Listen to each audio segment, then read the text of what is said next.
Ball is coming up on The Score. A line drive snagged out of the air at shortstop by Paxton Berg. Don't miss any of the action this season. Subscribe to 1490 The Score on YouTube to catch every pitch. And with a double at second, Danner Wirtz helping his own cause, gets Roseburg a run on the board. Now, let's head to the field for the pregame show. Here's the voice of Roseburg High Sports, Joey Keeran.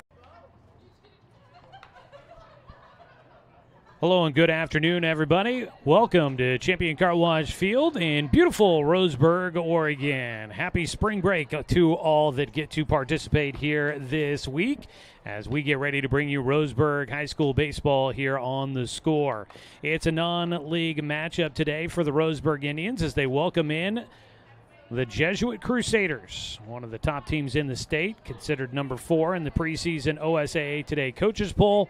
And it should be a big matchup here today for the Roseburg Indians as they look to try and establish themselves as one of the teams that might be a team to beat this year here in the state of Oregon. Southern Oregon looking to represent against the team out of the Portland metropolitan area. Both teams coming in off of a win in their last game for the Roseburg Indians. 2-0 on the season after a walk-off victory last week as they were taking on Ida B. Wells. It was Mason Young with a bases loaded, hit up the middle. It was a fielder's choice to drive in the game-winning run for the Indians. On the other side, for Jesuit, they're coming off of a 7-6 win over Barlow in their last game last week. That was a game where they took a big lead but had to hold off the Bruins down the stretch. Should be a good competition here today, and we look forward to bringing you all the action here on The Score. I'm Joey Keeran. This is the Roseburg Disposal pregame show. You can let them make the run of the dump for you. Give them a call at 673-7122. Coming up here, we'll get an opportunity to catch up with head coach Troy Thompson in the Bowers Industrial pregame coaches interview. We'll have that for you coming up here in just a couple of moments.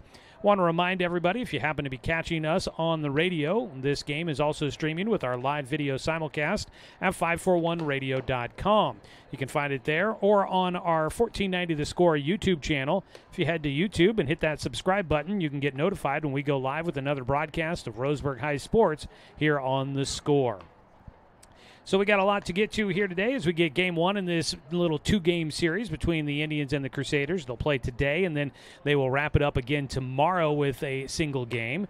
The Crusaders opting that they'd rather play 2 days, a single game each day, according to Coach Thompson. I'm kind of surprised that they didn't just play a doubleheader today, but, you know, it is spring break, and the Crusaders may be looking to try and get out on the road and spend some time away from home, get that feel of getting away and doing something, spending a night in a hotel, and getting some of that team bonding going on that typically happens over the spring break period here in the school year. So looking forward to seeing the Crusaders today and again tomorrow before the Roseburg Indians will wrap up their spring break schedule with a doubleheader on Wednesday here at home against another tough team in South Salem. We'll go ahead and take a break as we get ready to go. Overcast skies here, a little cooler temperatures, but nonetheless a nice day for some baseball here in the state of Oregon. Early spring can always be a bit hit and miss, and today looks like a win for both these programs. We'll take a 2-minute timeout, and when we come back, we get a chance to catch up with head coach Troy Thompson on our Bowers Industrial pregame coaches interview. We'll have that for you when we come back. This is Roseburg Baseball coming at you this afternoon here on 541radio.com and on The Score, 92.3 FM and 1490 AM. Social Security allows you the freedom to take stock of what's important and build lasting bonds. We share your goals. Trust Palm Wealth Management to consolidate your investments and generate income for those who need you most. Call Palm Wealth Management today.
Everest, K2, and now the Mountain by Mountain Mike's Pizza. The biggest pizza this side of the Rockies. The mountain-sized pizza is a massive 20 inches wide, delivering 20 slices and a mountain of toppings. Made with the freshest and finest ingredients. Dough made fresh daily with 100% whole milk mozzarella cheese and toppings to the edge. It's time to go big. Order yours now by using our mobile app. When it comes to finances, it can be hard to know what's in your best interest. Experience the strength of advice at Palm Wealth Management. From education and estate planning to retirement and the unexpected, we can help. Call Palm Wealth Management today.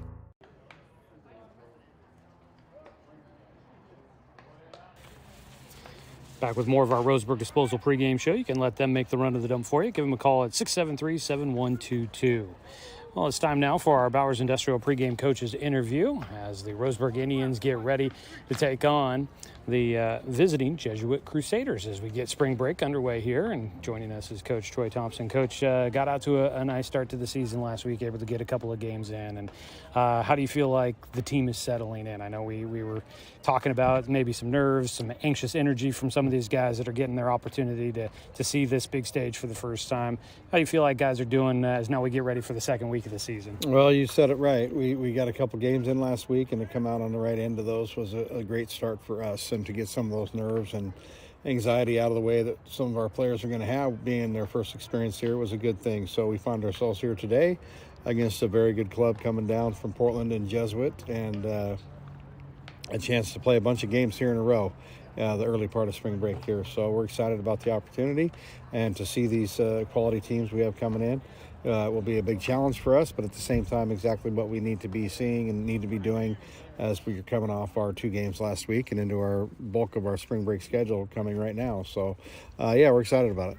You know, spring break is always kind of an interesting just situation for the spring sports, that you guys have this break from school a week to, I guess, get a chance to spend a lot of time together. And you've front-loaded the week. You've got 4 games over 3 days. Is that, just give you guys an opportunity to kind of really get out there, get into it, dig into things, and then maybe have that back half to either rest up before league play gets started next week already, and but also be able to maybe work on some of the things that you guys have learned here over the first week and a half? Well, that's always the plan, is we'd like to front end it a little bit and then give ourselves some time on the back end in anticipation for league play coming up, starting already, the Tuesday after we get back. So it's nice that teams want to travel down here, and we, for years went on the road during spring break and did those trips. But, to have people come down here and with the turf here, and hopefully, knock on wood, the weather continues to be what it's been, we can continue to do that here this week, to have teams come in, you're going to play and get a chance to get on the field. So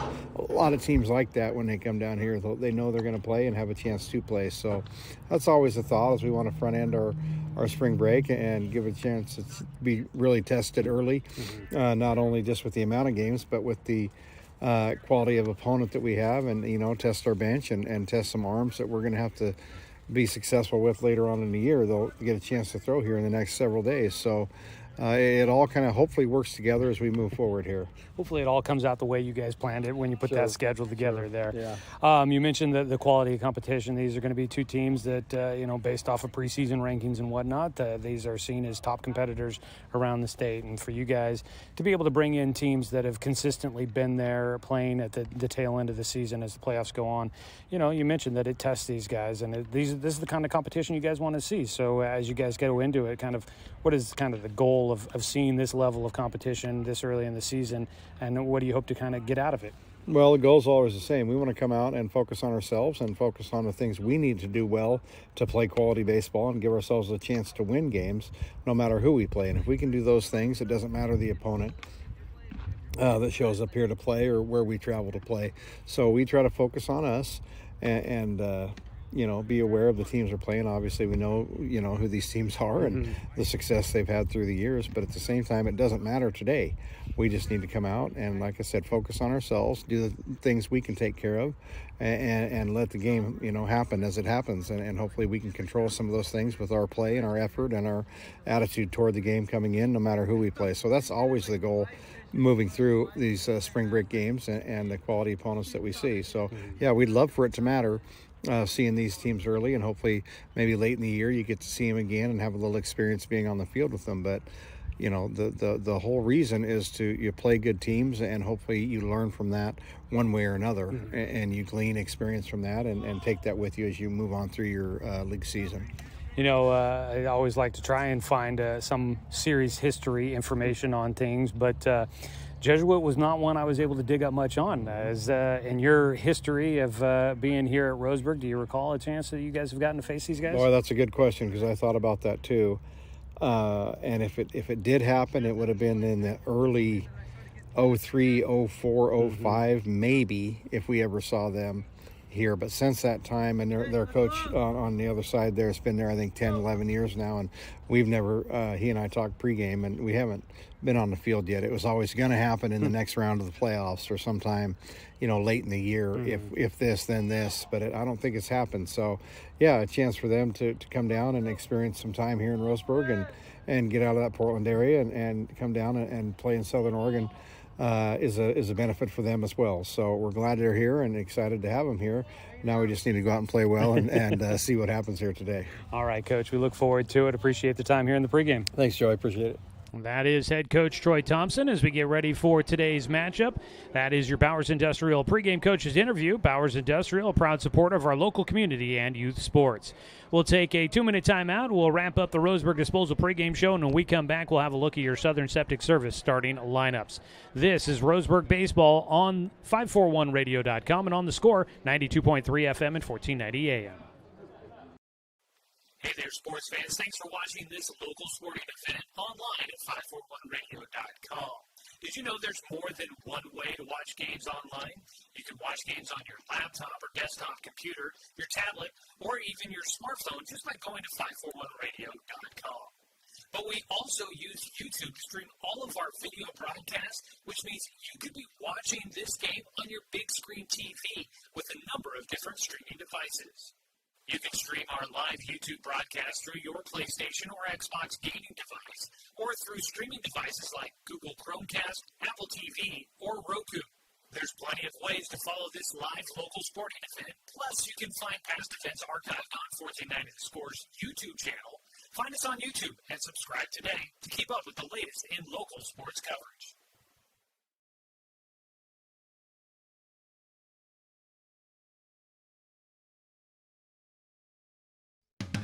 We are Douglas County Farmers Co-op, but we're not just for farmers. We serve all residents of Douglas County because we are Douglas County.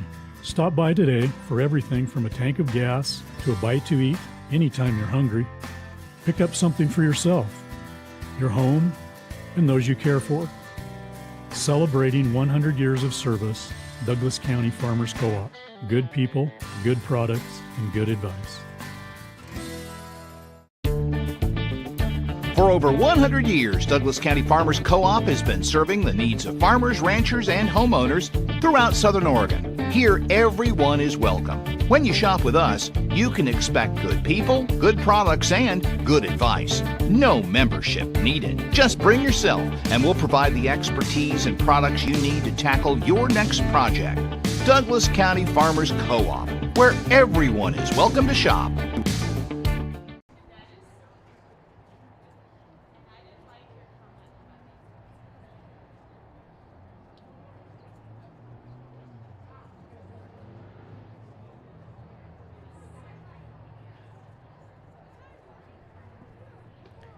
We are getting ready for first pitch here from Champion Car Wash Field in Roseburg, Oregon. We've got overcast skies here. We did see some sun earlier.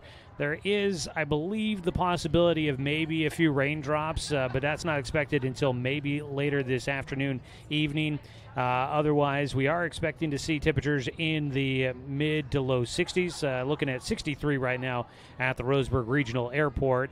If we do see any rain, it's not expected to be much. It would be maybe just a short drizzle, or maybe it might last a little longer, but it's not expected to be any a massive amount of precipitation coming down here this evening, and it is a very slight chance that it even happens.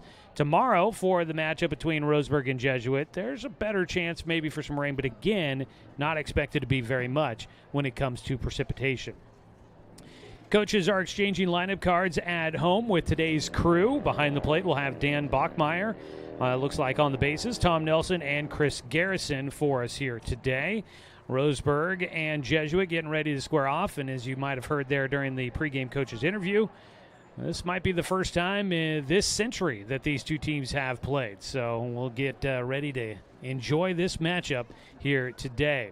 Let's go ahead and take a look at our Southern Septic Service starting lineups. From residential to commercial, Southern Septic Service has your behind covered when it comes to septic tank pumping and inspections, portable toilet rentals, and grease trap cleaning. Southern Septic Service is woman and veteran owned and a proud support of our local sports teams.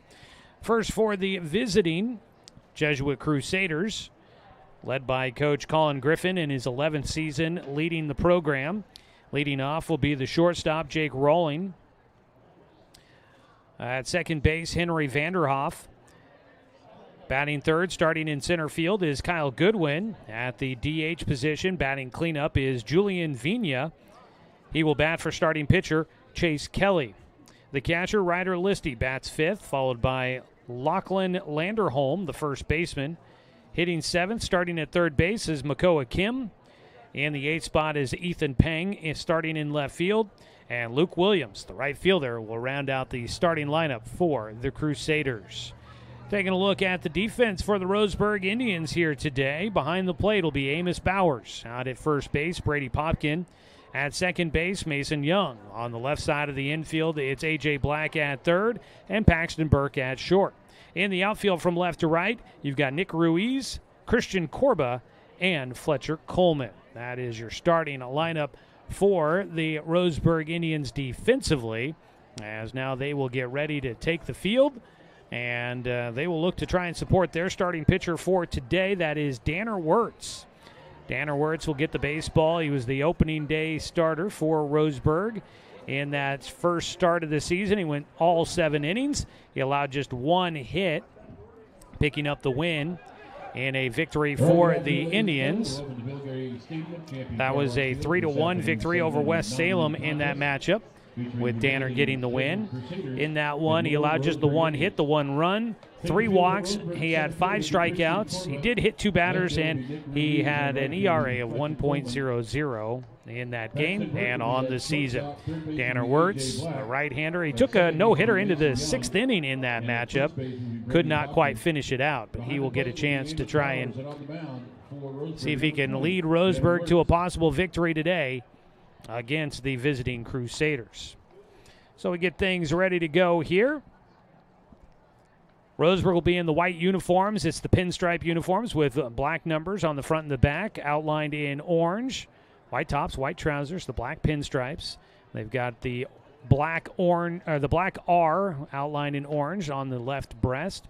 They've got black caps with the orange R on the front. On the other side, for the visiting Jesuit Crusaders, they've got the gray tops, gray trousers with the green numbers on the front and the back, outlined in a yellow or goldish stripe. Looks like they have their names on their backs. Button-up tops with Jesuit across the chest as we get ready to go here today. Top of the first. Here we go. We'll get things started just after the top of the hour. And it'll be Jake Rowling that'll lead things off. Rowling, a senior, will dig in. Righty-righty matchup here to get things started. First pitch hits the corner, and we are underway. Rowling, second-team All-State selection last year as a junior, a part of this Jesuit team that made it all the way to the semifinals in the state before losing to the same team that knocked Roseburg out of the playoffs, Grant. 0-1 pitch, popped up right side towards the line for Fletcher Coleman in right field. And Fletcher's there to make the grab. There's one away as Rowling will fly out to start off the ball game. One down and bring up Henry Vanderhoff. Next batter, second baseman, number 2, Henry Vanderhoff. Vanderhoff starting at second base. Your middle infielders leading things off here. Another right-hander. First pitch misses a bit low on the outer half.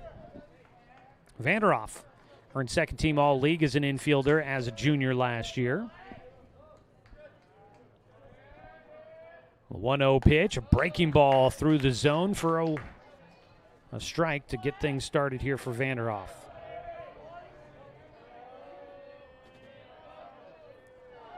One ball, one strike with one out, nobody on here in the top of the first. Ball lifted left side. It's going to go foul. Got around on a high inside pitch. Was a bit too far out in front on that one. Vanderhoff back to the plate with 2 strikes against him.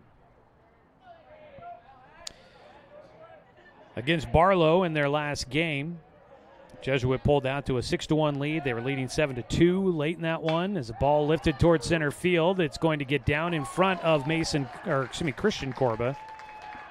And there is a base knock for Vanderhoff. Saw a pitch up in the zone that he liked, went after it, chopped it out towards center field. The center fielder, number 5, Kyle There's a man Goodwin. on with one away. Kyle Goodwin, the center fielder, come up the bat. Goodwin, a junior this year, takes a pitch inside.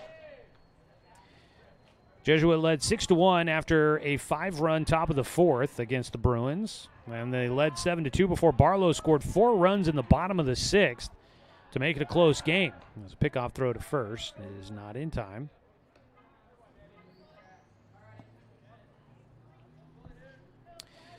Barlow did get runners at second and third with 2 outs in the bottom of the 7th. Had the game-tying and game-winning run on base and scoring position, but couldn't come through. It's a ball lifted to left field. That'll roll all the way to the fence. Picked up by Ruiz. He sends it in. They're going to hold the runner at third. The lead man, Vanderhoff, into third base after a double by Goodwin. Kyle Goodwin, the extra base hit, puts 2 in scoring position for the Crusaders here in the first.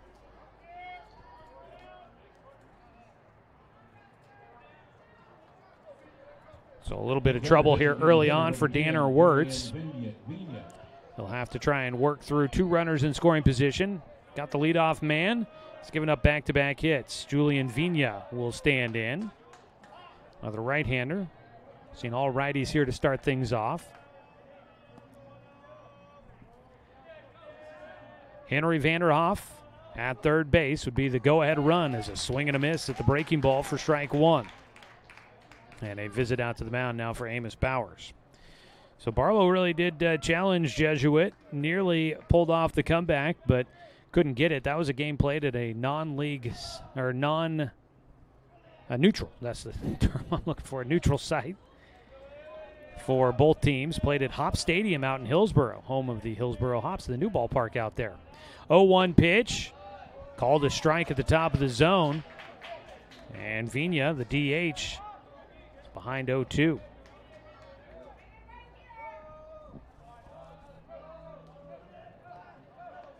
Count. Paxton Burke, the shortstop, holding the runner on at second as the ball popped up foul out of play, staying alive.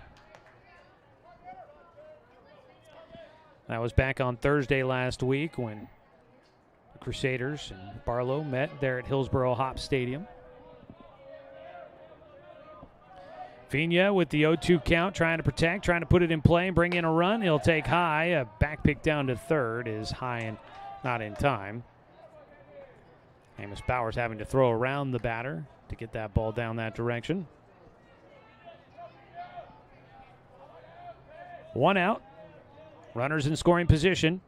Off speed, got him to swing through it for strike 3. That's a big punch out for Danner Wirtz. He gets the second out and needs just 1 more to get through things here in the first. First strikeout in the game for Wirtz. Ryder Listy will bat. Ryder Listy, a senior. Only a handful of seniors, not a major senior class for this Jesuit team this year. They graduated 6 starters from last year's team, but they've had plenty of talent to backfill. First pitch to Listy, breaking ball that tails in towards the hitter, and he ends up swinging at a ball that ended up at his shoe tops. Strike 1. Listy was a first-team All-League catcher last year.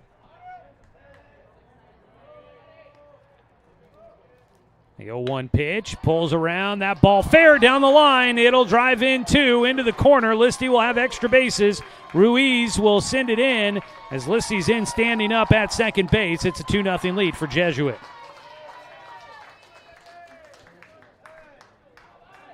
Just got that one to land in fair territory. It was pretty much on the chalk, if there was such a thing here at Champion Car Wash Field.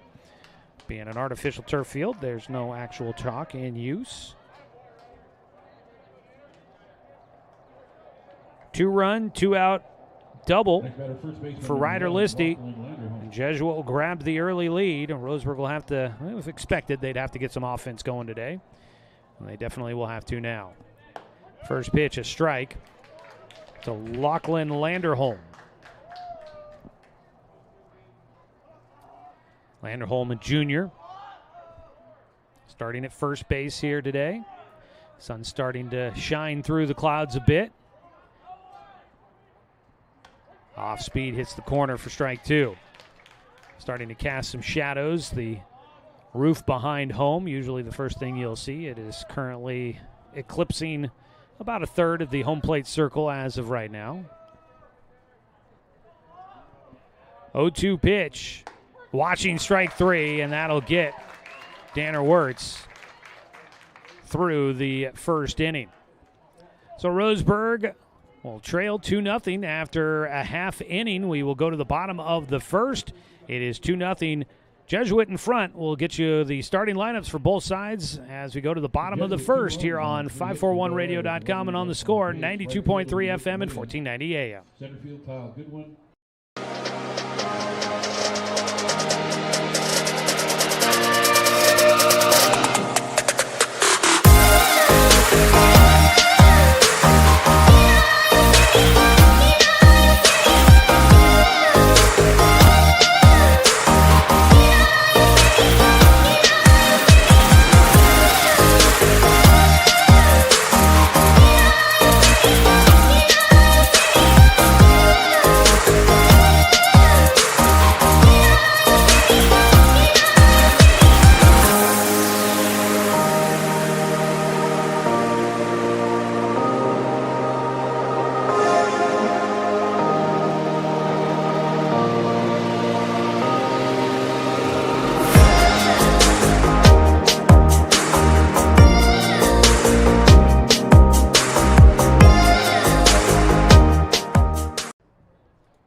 Taking a look at the starting lineup, brought to you by Southern Septic Service.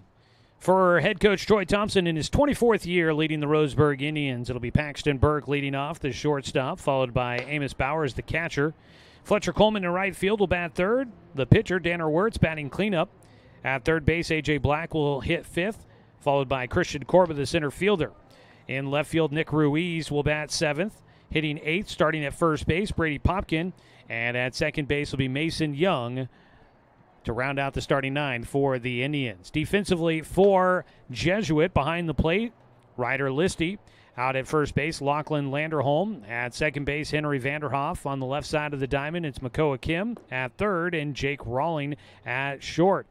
And out in the outfield from left to right, it's Ethan Pang, Kyle Goodwin, and Luke Williams. They will look to support starting pitcher for the Crusaders. That is a lefty, Chase Kelly, a junior, second-team All-League pitcher last year. Currently is committed to head to the University of Washington as a junior. And he is ranked 8th in the state of Oregon in the class of 2027, according to Baseball Northwest. They'll try to protect a 2-0 lead after the Crusaders had two runs on 3 hits. There were no Roseburg errors and one man left on base in that top half of the first. Paxton Burke with a lefty on the mound. He will bat right-handed. Switch hitter. Leading Roseburg in batting average, hitting .600 so far to start out the year. First pitch swinging, a ground ball up the middle. Off the glove for the second baseman, Vanderhoff, and on safely is Burke. Now, it's going to be a close play at first, but I think off the glove there, you're probably going to have to rule that one an error on Jesuit. I might double-check the Roseburg game changer to see what they thought down there. Try to stay as close to what they rule, but off the glove on a ball up the middle. Probably had time to make that play for Vanderhoff, and he couldn't make it cleanly. First pitch in the dirt out at first base. Back to the bag for Burke as he watches that one intently on a ball in the dirt to Amos Bowers, who will bat second for the Tribe. So the Indians will get a man on to start things off here in the bottom of the first, trailing 2-0. Bowers waits. High and away, he's got a 2-0 count. Has not shown a bunt, as Roseburg not looking to maybe sacrifice the runner over. Amos trying to get his bat going a bit. Just one hit so far on the season. A 2-0 delivery. Ground ball up the middle, could be a chance at two. To his knees, rolling, gets it to Vanderhoff. They go back to first, and it's a double play to clear the bases. Rolling up the middle. Went to a knee. Went to both knees, actually. But he was very close to the bag. Had an easy toss. Underhand flip to Vanderhoff covering the bag to get Burke at second. And then Vanderhoff's relay over to first base to get Bowers. A double play. 2 away. Nobody on. Fletcher Coleman, the right fielder, will stand in. Coleman, a lefty, takes low for ball one.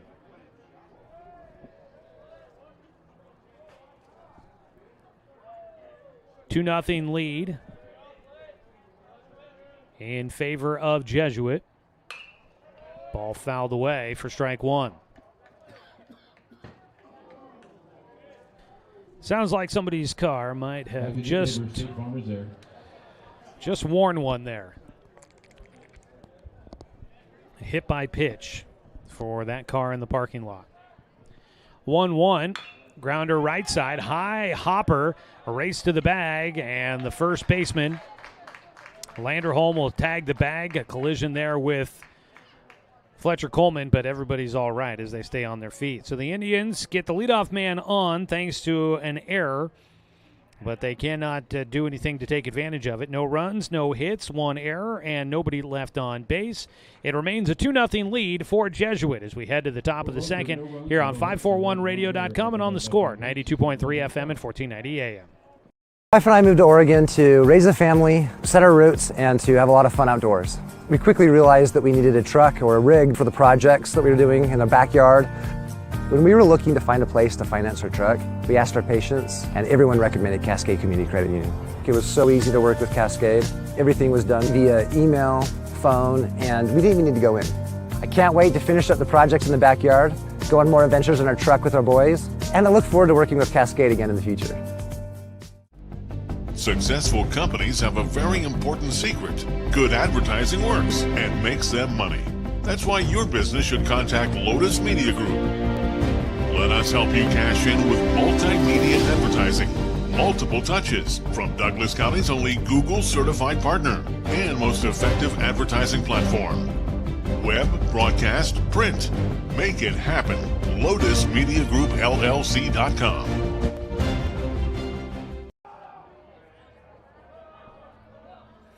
Seven, 8, 9 hitters coming up for Jesuit to start things here in the top of the second. First pitch swinging away. Makoa Kim fouls it off for strike one. Left-handed batter stepping up to bat for the Crusaders, who lead it 2-0. Today's game brought to you by Barnes Heating and Cooling. Pitch off the turf, a 1-1 count. Your complete energy company, visit barnesheatingandcooling.com or call them at 541-459-1545.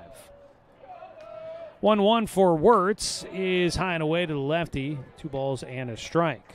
Koa Kim, a junior. A 2-1. Grounder left side. That'll be playable for Mason Young, but he bobbles it. And on safely is Kim. First error in the game for Roseburg. That was seemed like a ball, slow roller for 1 point for Young there. Also might have been a ball that had some awkward spin on it. Young got pulled over towards the first base side, fielding it back in the outfield grass. Just could not get it in the in the glove. And so on is Kim. Pitch outside. 1-0 count to start for the 8-hitter, Ethan Peng. So both teams with an error so far here today. Ethan Peng, 8-batter with a man on and nobody out. 1-0 pitch is low and outside, a 2-0 count. Peng, just a sophomore. Same could be said for Danner Wirtz on the mound as he picks off over to first base, not in time.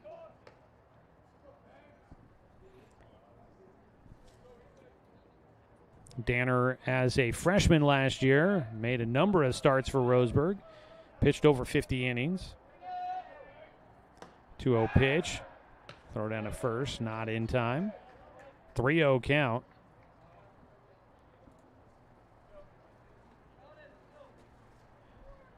Wirtz has fallen behind here against Peng. We'll get one in for a strike to keep the at-bat going. Ethan Peng, ranked 5th in the class of 2028 by Baseball Northwest. This Jesuit team has a lot of guys that are ranked on those lists. The 3-1, off speed, in for a strike. Breaking ball.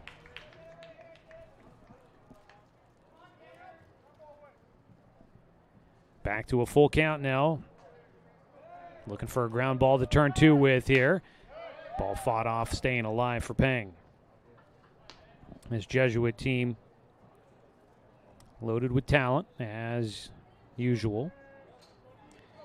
They are ranked, according to Perfect Game Northwest, they are ranked 14th in the Pacific Northwest. That includes a lot of states. It's a ball in for a strike. Hits the outside corner, going down looking is Peng. Third strikeout in the game for Danner Wirtz. One away. And now the 9-hitter Luke Williams will step in. Another lefty. Right fielder, number 6, Luke Williams. Man on at first. Luke Williams will try to see if he can move him around. Pickoff throw to first base, not in time. Tag applied over there by Brady Popkin. Luke Williams, a senior.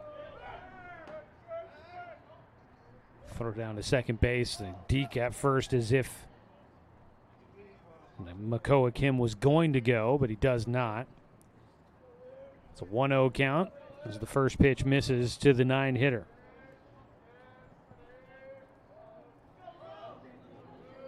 The 1-0, ground ball, first base, picked up by Popkin. A throw down to second for the tag. Got him. Double play to finish it off. A nice job by Brady Popkin to get it to second base after tagging the bag. He did a great job to field his position, and here's the throw down to second. Yeah, they had him dead to rights at second base, and that will finish things off in the top of the second. We'll head to the bottom of the second inning as Roseburg trails 2-0, but some good defense to help them keep it just a 2-run deficit here on 541radio.com and on the Score 92.3 FM and 1490 AM.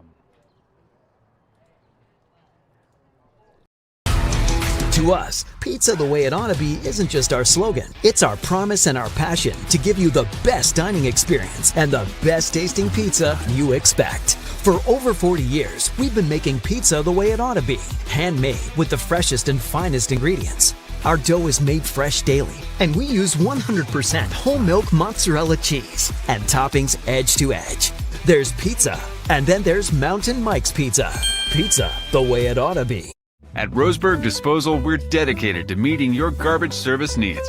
Started in 1932 by brothers Norm and Orville John, Roseburg Disposal continues to be owned and operated by the John family today, now in its third generation. Providing residential and commercial garbage disposal and recycling, we serve the greater Roseburg area. Invested in our community, our company has participated in many community projects, both financially and through donated services. Committed to our customers and our community, Roseburg Disposal. First batter for Roseburg in the bottom of the second inning. Go to the bottom of the second inning after a little bit of sharp defense out there for the Tribe. Roseburg will lead off with Danner Wirtz, the starting pitcher. Look to help his own cause here as he faces the lefty Chase Kelly. Kelly will bounce the first one in the dirt for ball one. Today's game brought to you by Flyaway Travel. You can contact the travel experts at Travel Leader, Flyaway Travel, and make sure that you have an agent in your corner. Ground ball left side, base knock for Danner Wirtz. Rips one past a diving attempt at third base by Makoa Kim into left field, and that's Roseburg's first hit of the day. Wirtz with the base knock into left field, gets the leadoff man for a second straight inning for Roseburg. The Indians will utilize the courtesy runner for the starting pitcher. Ryland Glasser will come in to run.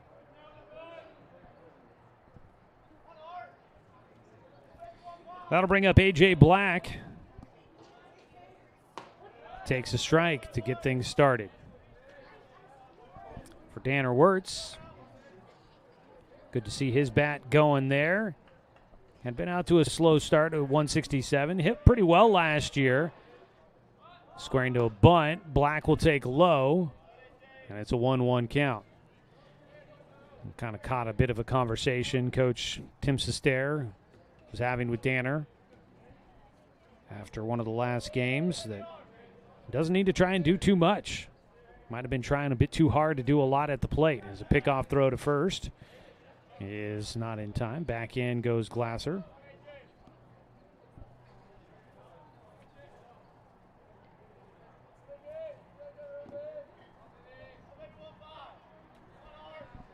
The 1-1, Black showing a bunt again. It hit the bat twice. They haven't called it as throw down to first, and now down at first base. It was recognized. That ball hit the bat. It hit the turf, bounced back up, and hit the bat. So it'll be a foul ball back to the plate for A.J. Black.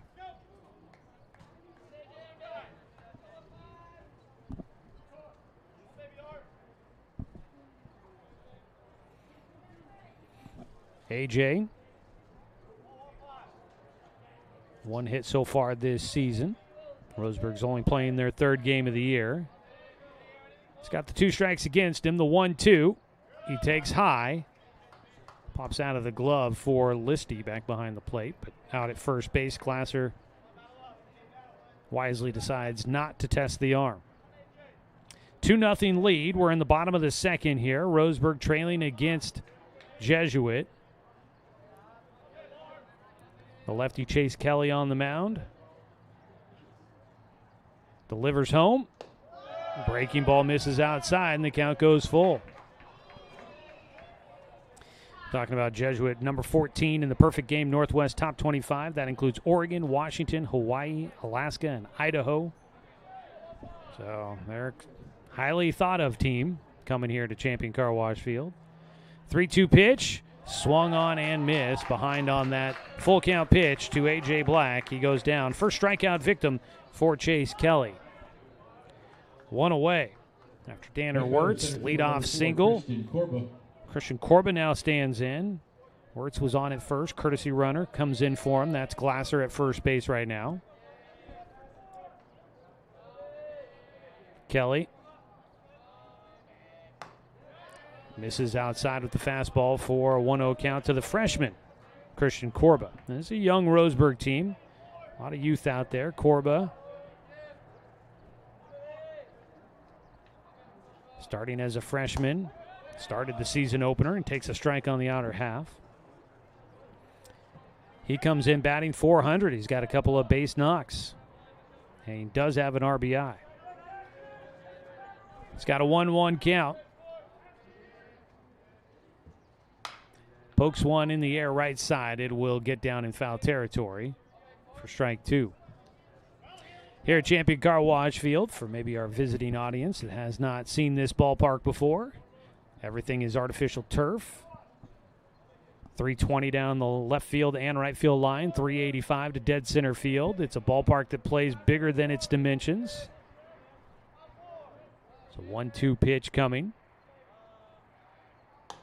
Strike 3. Corba watches the off-speed go by. There's 2 away. Back-to-back punch-outs for Kelly. That'll bring up Nick Ruiz, the left fielder, batting 7th in the lineup. Stands in with a man on and 2 down. The wind can tend to play some issues with a lot of hitters out here, or with defenders, I should say. It's a pitch high and away, 1-0 count to start for Ruiz. Balls that are hit high in the air can kind of play some tricks on you. The wind will circle here. The breeze, if it's really going, definitely helps knock down balls that are hit deep into the outfield. So 1-0 pitch is low. 2-0 count for Ruiz. But it's a great ballpark. A lot of updates to the ballpark here in the last handful of years since pandemic and whatnot. Kind of the line of delineation. So I started seeing a lot of big updates made here. So pitch at the top of the zone called for a strike for Ruiz. Umpqua Community College bringing back their baseball program, a big part of the influx in changes here at the ballpark, the updates that they have made. Swing and a miss. Throw down to first base, not in time. Ruiz got a 2-2 count. But the updates have definitely benefited baseball programs all over. We've got multiple teams that use this as their home facilities here in the Umpqua Basin.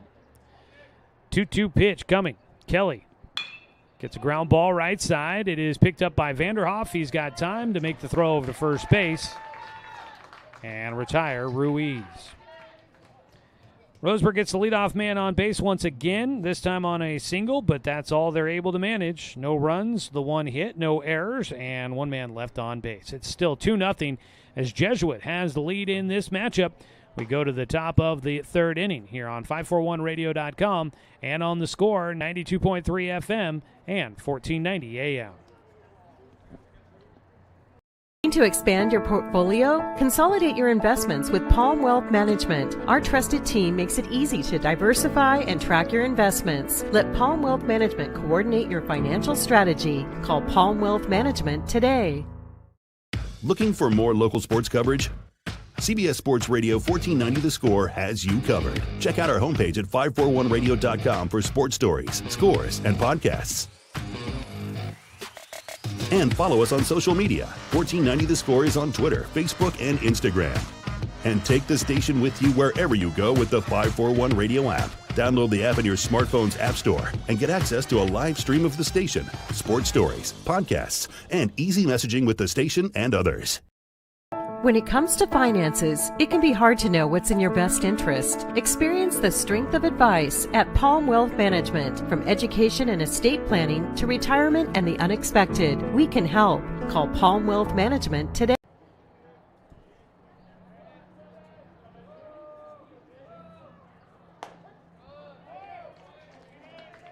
Strike taken by Jake Rolling, who will lead things off here in the 3rd inning for Jesuit. The Crusaders leading 2-0. Rolling a 1-1 pitch, fouled away for strike 2. He popped out to right field his first time up, the shortstop. Rolling coming into this year, second team All-State last year. He was ranked 6th in his class by Baseball Northwest as he takes strike 3 down the middle. Not sure much more he could be waiting for on that one. That one goes right by at the knees over the heart of the plate, it seemed from up here. That is the 4th strikeout in the game for Danner Wirtz. There's 1 away. It'll be Henry Vanderhoff, who had a single, came around to score the first run of the game for Jesuit. He swings through for strike 1. Danner is seemingly settling in. He's been looking sharper as this game is going on. His 0-1 pitch misses outside, 1-1. But Rolling, he's headed off to Gonzaga University to go play for the Bulldogs after his senior year here with the Crusaders. So, talented ball player. Pitch outside, 2-1 for Vanderhoff. Vanderhoff got on with that 1-out single in the first inning and came around to score on a double by Ryder Listy. Pops one up in the air. It's on the infield. Everybody's collapsing. It'll be Burke that calls for it, and the shortstop makes the play. 2 down.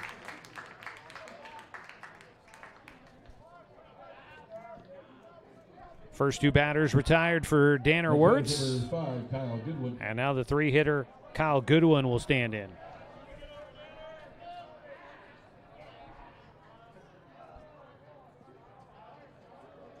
First pitch hits the strike zone to start things off. Jesuit has taken a trip out of state, I do believe, for the last 2 of the last 3 seasons. Looking back in their record book, there's a strike taken by Goodwin. This year staying a bit closer to home, but still getting a chance to get away as they travel here to Southern Oregon, stay in the hotel overnight and hang out. 0-2 pitch, high and inside for Goodwin. Checking out their Instagram page, I couldn't tell exactly where it was they had stopped on their way down here, but it looks like they tried to make a bit of a trip of it to go check out some spots, see some things on their way down. Looks like they've found a field somewhere to play a little bit of wiffle ball on their trip down here. Looked like a good time. 2-2 pitch. Off speed, out towards right field. It's going to carry, and there to make the catch is Fletcher Coleman. 3 up, 3 down here in the third for Jesuit. It stays a 2-0 ball game. No runs, no hits, no errors, and nobody left on for the Crusaders. We go to the bottom of the third inning. Roseburg trailing 2-0 here on 541radio.com and on the Score, 92.3 FM and 1490 AM.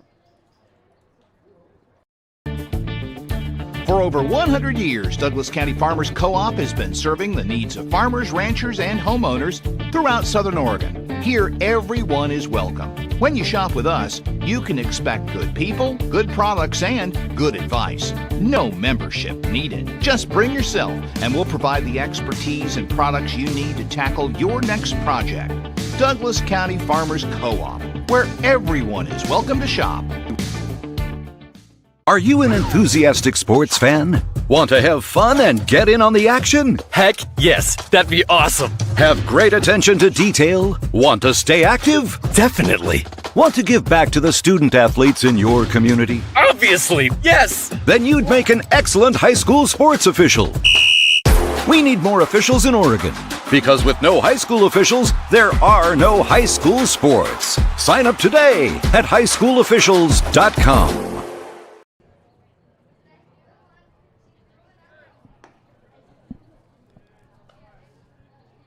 We head to the bottom of the third inning here from Champion Car Wash Field in Roseburg. Today's game is brought to you by DC Farmers Co-op, where everyone is welcome to shop. 2-0 lead for Jesuit against Roseburg.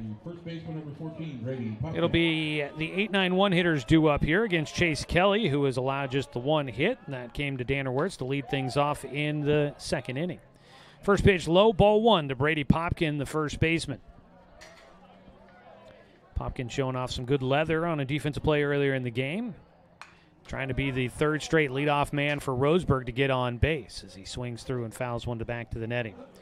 Programming note coming up tonight, Blazers basketball. They tip off at 7 o'clock against the Brooklyn Nets. We'll have pregame coverage starting at 6 o'clock here on the Score. High and away, 2-1. Assuming we're off the air by that point, which we should most likely be. 2-1 delivery for Kelly. Strike 2. 2-2 count. So that'll be Blazers basketball coming up tonight, starting with pregame at 6 o'clock here on the Score. 2-2 pitch for Chase Kelly. Poked right side, and that's a fair ball for Popkin. It'll roll into the corner. He takes the turn. He's heading for second. They're going to put the stop sign on there, and in with a leadoff double is Brady Popkin. And for the third straight inning, Roseburg has the leadoff man aboard, and Popkin comes up big for the Tribe. That one just sneaking inside the foul line down the right field line. And then deep into the corner out there, Popkin gets all the way to second base and puts a man in scoring position for the first time today for the Indians. That'll bring up Mason Young. Man on in scoring position with nobody out. Young looks to bunt. He pushes it first base side. It is fielded in the throw to first. Blanderholm, the first baseman, comes in, gets the grab, throws it to the second baseman. Vanderhoff covering the bag at first. A sac bunt for Mason Young puts Brady Popkin now at third, 90 feet from home, and that could be a chance for Roseburg to try and cut the deficit in half. Top of the order for Roseburg, number 7, Paxton Burke. One away. Top of the order here, Paxton Burke reached on an error his first time up. He'll take a breaking ball for a strike. So Chase Kelly for the first time facing his first bit of adversity. The 0-1 pitch outside. Roseburg softball down in Medford today, playing in the North Medford tournament. Don't have a final score on their first game. They were taking on Thurston to start things off down there. See if we can dig that up for you. 1-1 pitch. Burke fouled off for strike 2. Today's game sponsored by Cascade Community Credit Union. Belong to Douglas County.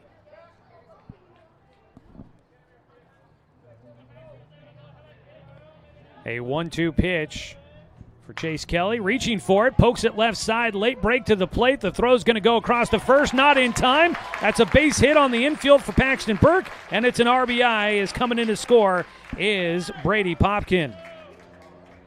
Popkin, a little bit of a slow start there at third base, but that ball deep in the hole. Got past McCoa Kim at third. The shortstop rolling, got to it, but his throw across the diamond could not beat Paxton Burke, and Roseburg will get on the board here in the third inning. Still just one out. Amos Bowers will try to keep it going for the Indians.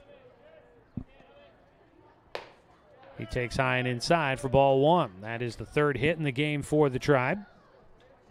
Equals the number of hits on the board for Jesuit. It's a one-run ball game.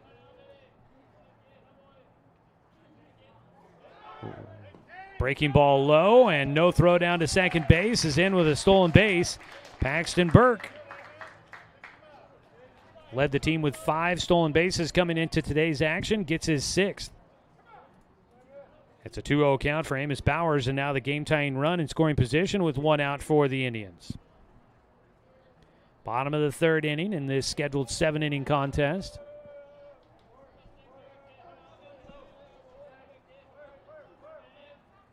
Two-0 pitch, grounder up the middle, got in front of it. Vanderhoff, easy toss to first, almost pulled the first baseman off the bag. And then he lost the ball as he was coming down with it. Landerholm hangs on enough to get the out at first. So 2 down on the ground out that moves the runner up 90 feet. Burke now at third base. He has got speed, so if the ball gets by, there's a chance he could tie this game up. Fletcher Coleman will take a strike to start out his at-bat. Coleman grounded out to first in his first at-bat.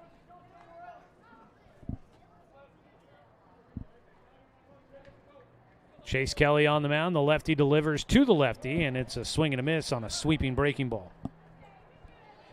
So down to his final strike here in this at-bat for Fletcher Coleman. Game-tying run at third. Roseburg does have Brady Popkin throwing in the bullpen at the moment. 0-2 pitch, misses, and a nice job back behind the plate by Listy to keep that ball from getting by with the game-tying run at third.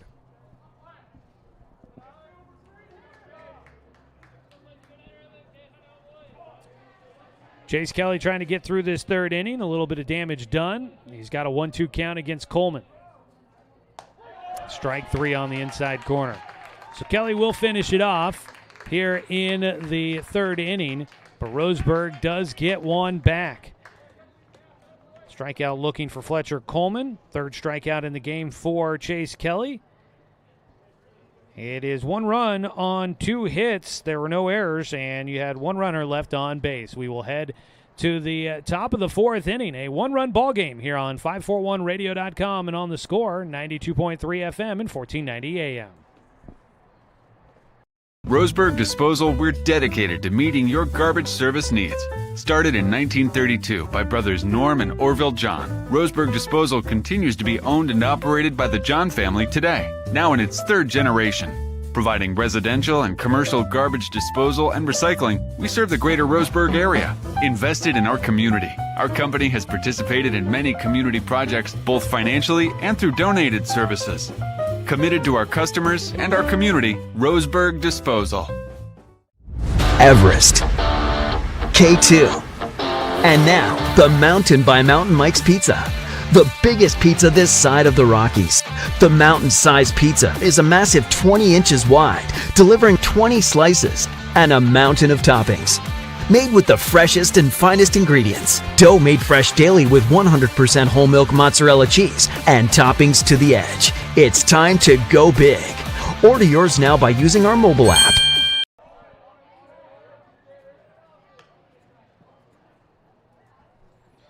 First pitch fouled away as we start things off here in the top of the fourth. It's Julian Vigna that will start things for Jesuit. They lead it 2-1 after Roseburg gets a run back in the bottom of the third.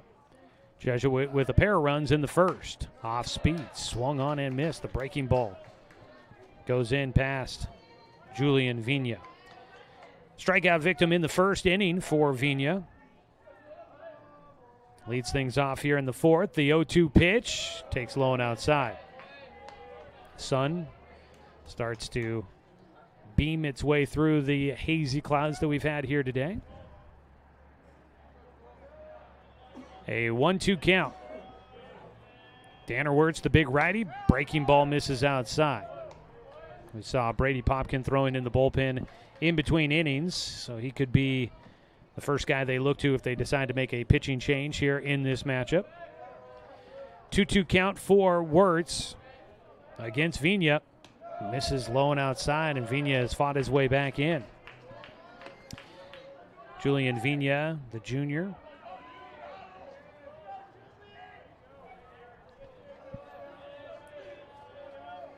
A 3-2 count. Swing and a miss. Got him for a second time. Another strikeout for Wirtz. That is number 5 on the day for Danner. One down. Ryder Listy had the 2-run double back in the first inning. He will step in with nobody aboard this time around. Today's game brought to you by Dr. Alanson Randall, Family and Cosmetic Dentistry. Visit drrandall.com or give him a call at 541-378-6694. First pitch fouled off. So Roseburg Softball's down in Medford. They were taking on Thurston at 2. We're checking to see if we can get a final score on that one. They are also set to take on Barlow coming up tonight at 6. 0-1 pitch. Listy takes just off the outside corner, a 1-1. These two teams will meet again coming up tomorrow. It'll be in a little bit of an earlier start time, a noon first pitch tomorrow. Breaking ball from Wirtz misses outside. 2 balls and a strike. And then Roseburg will host South Salem for a doubleheader on Wednesday to wrap up spring break. Ball fought back. 2-2 count with 1 out and nobody on base to Ryder Listy.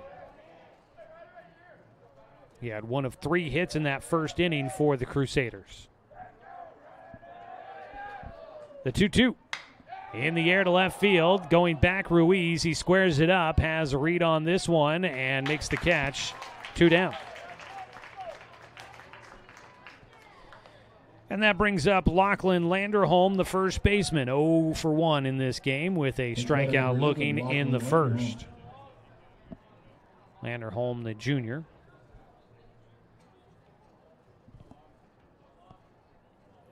So far for Jesuit, they have not played a game on their home field this year.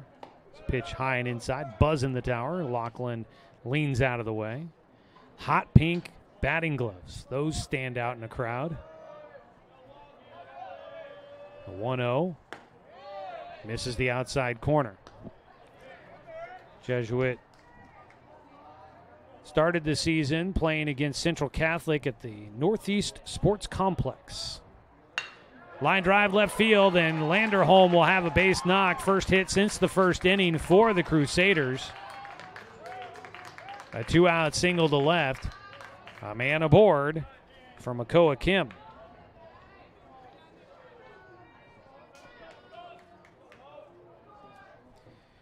Landerholm on.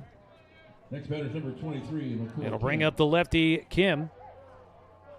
He reached on an error in the second inning. First pitch swinging away out towards the alley in left center on the run. Chasing it down, Nick Ruiz there for the final out in the fourth. Ruiz gets a couple of putouts out in left center, and he will help keep this one a one-run ball game. No runs, one hit, no errors. One man left aboard for Jesuit. We head to the bottom of the fourth inning as we've hit the midway point here in this 7-inning contest on 541radio.com and on the Score, 92.3 FM and 1490 AM.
Heading to the bottom of the fourth, Roseburg will have their 4, 5, 6 hitters coming up.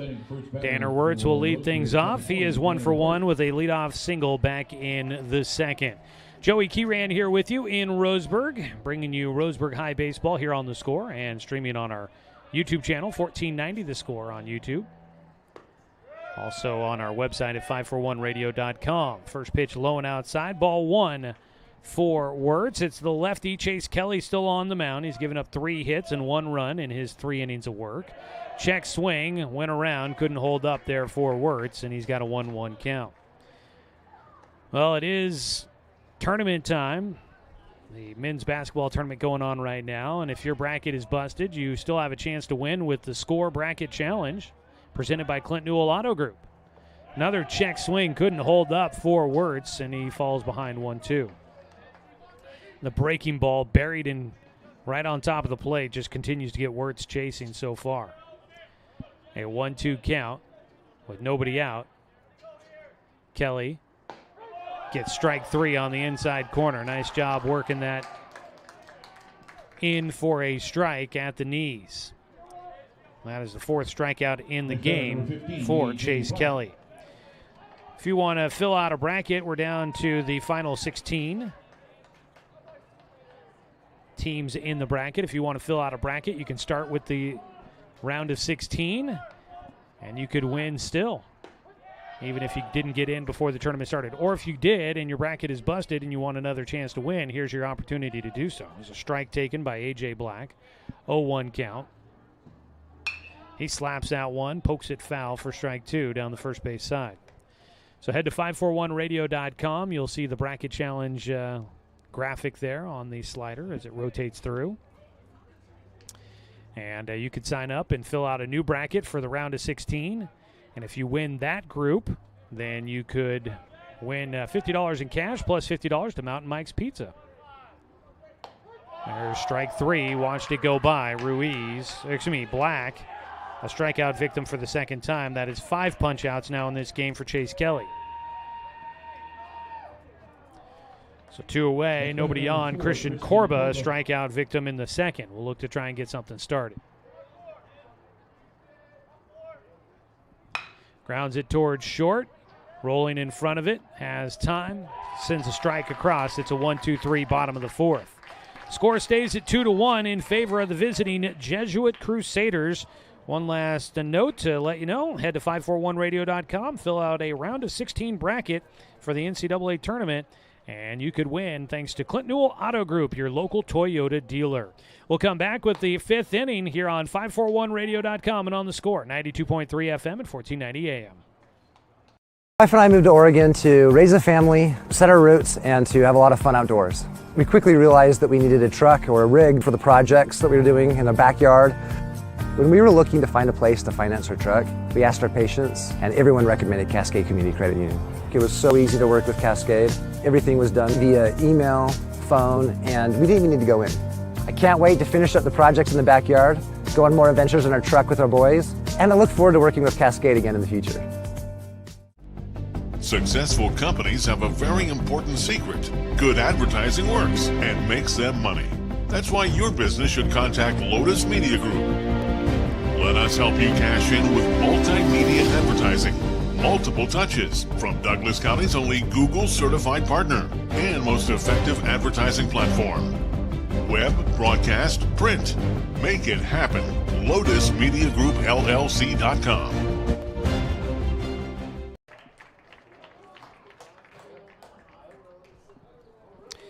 Oh, the first pitch of the fifth inning to Ethan Pang is lifted to right field and caught by Fletcher Coleman to start things off here for Danner Wirtz, who continues to work for the Indians. Gets the first out. One away. It'll be the 9-hitter Luke Williams to stand in. The lefty takes a pitch low for ball one. Today's game brought to you by First Choice Health Insurance, your trusted team for all of your insurance needs. The 1-0. Popped up left side. Could be playable in foul territory. A.J. Black giving chase in foul territory. Yes! Out of view as he gets into the bullpen. It is playable territory over there, and he makes the catch to retire the 9-hitter Williams. If you can track those down and get to them, that's that's playable territory. It's a long run to get there, but Black does it. The third baseman snags it out of the air to retire Williams. That'll bring up the top of the order, Jake Rolling. Takes an off-speed pitch on the outside corner for strike one. Rolling struck out looking back in the third. It's his third time up against Danner Wirtz. Look. They do have an arm warming up in the bullpen for Jesuit at the moment as another pitch across for a strike.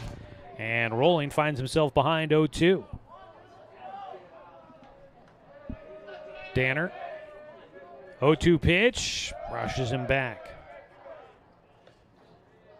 Found out the Roseburg girls defeat the Thurston Colts 4-0, the final score in their first game from Medford today. Breaking ball just misses the outside corner, 2-2. Got a right-hander playing catch down in the bullpen right now. Not sure if it's a pitcher warming up or a position player maybe. 2-2 for Wirtz. That ball lifted to left field. It will carry enough to Ruiz, and that will be a 1-2-3 inning. Got a pitcher's duel brewing here between the sophomore Danner Wirtz, and on the other side, it is the junior Chase Kelly, a couple of underclassmen dueling it out here in this non-league matchup today at Champion Car Wash Field. No runs in the top of the fifth for Jesuit. They still lead it 2-1 as we head to the bottom of the fifth on 541radio.com and on the Score, 92.3 FM and 1490 AM. To us, pizza the way it ought to be isn't just our slogan. It's our promise and our passion to give you the best dining experience and the best tasting pizza you expect. For over 40 years, we've been making pizza the way it ought to be. Handmade with the freshest and finest ingredients. Our dough is made fresh daily, and we use 100% whole milk mozzarella cheese and toppings edge to edge. There's pizza, and then there's Mountain Mike's Pizza. Pizza the way it ought to be. At Roseburg Disposal, we're dedicated to meeting your garbage service needs. Started in 1932 by brothers Norm and Orville John, Roseburg Disposal continues to be owned and operated by the John family today, now in its third generation. Providing residential and commercial garbage disposal and recycling, we serve the greater Roseburg area. Invested in our community, our company has participated in many community projects, both financially and through donated services. Committed to our customers and our community, Roseburg Disposal. Back here at Champion Car Wash Field, Joey Keeran with you on the score. Roseburg coming up to bat in the bottom of the fifth. 7, 8, 9 hitters due up. Today's game brought to you by McClendon Smokehouse, a family-owned meat shop and smokehouse offering a wide selection plus fresh produce, baked goods, and a general grocery selection. Stop by and visit them on West Harvard Avenue in Roseburg. First pitch low for ball one to Nick Ruiz, who squared around to bunt, but pulls that one back. That does draw in the third baseman, Kim. Not showing a bunt this time. Ruiz has himself a 2-0 count against Chase Kelly. So we saw Roseburg wins 4-0 against Thurston in their first game down in Medford. There's other games going on down there for local teams as Ruiz fouls one off. Nick a 2-1 count. Glide softball lost their first one, 14-4. Let's get that right there. North Bend Reedsport beating Glide 14-4 in their game down there. It's a ball fought off again. Look out. That one sharply hit into the grandstands behind the first base dugout, occupied by Jesuit. South Umpqua softball gets a 6-4 win on top of Henley down at the North Medford Spring Break Tournament as well. 2-2 pitch, strike three. Well, Chase Kelly, as this game's going on, he's starting to pick up the strikeouts. That's his sixth. Didn't have a strikeout until the second inning. Since then, he has had at least one in every frame. He had 2 in the second, 2 in the fourth, 1 in the third, and now 1 here in the fifth as well. 1 out, nobody on. Brady Popkin had a double his first time up down the right field line. Just landed it inside the chalk line for a base knock. He takes out the shoe tops for ball one.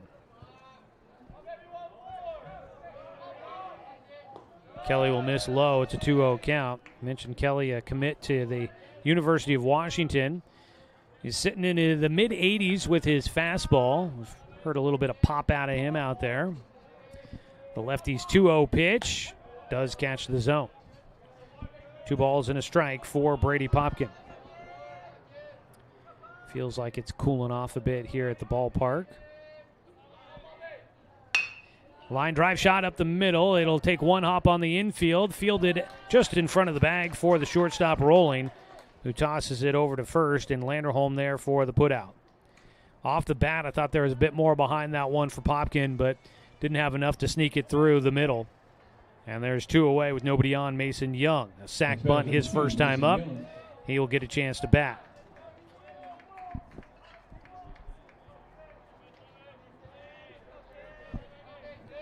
Nobody on, so Young not looking to sacrifice himself. He swings away for strike one. Transfer out to Douglas High School. Coming here to Roseburg to play baseball this spring. The 0-1 pitch to him. Takes outside.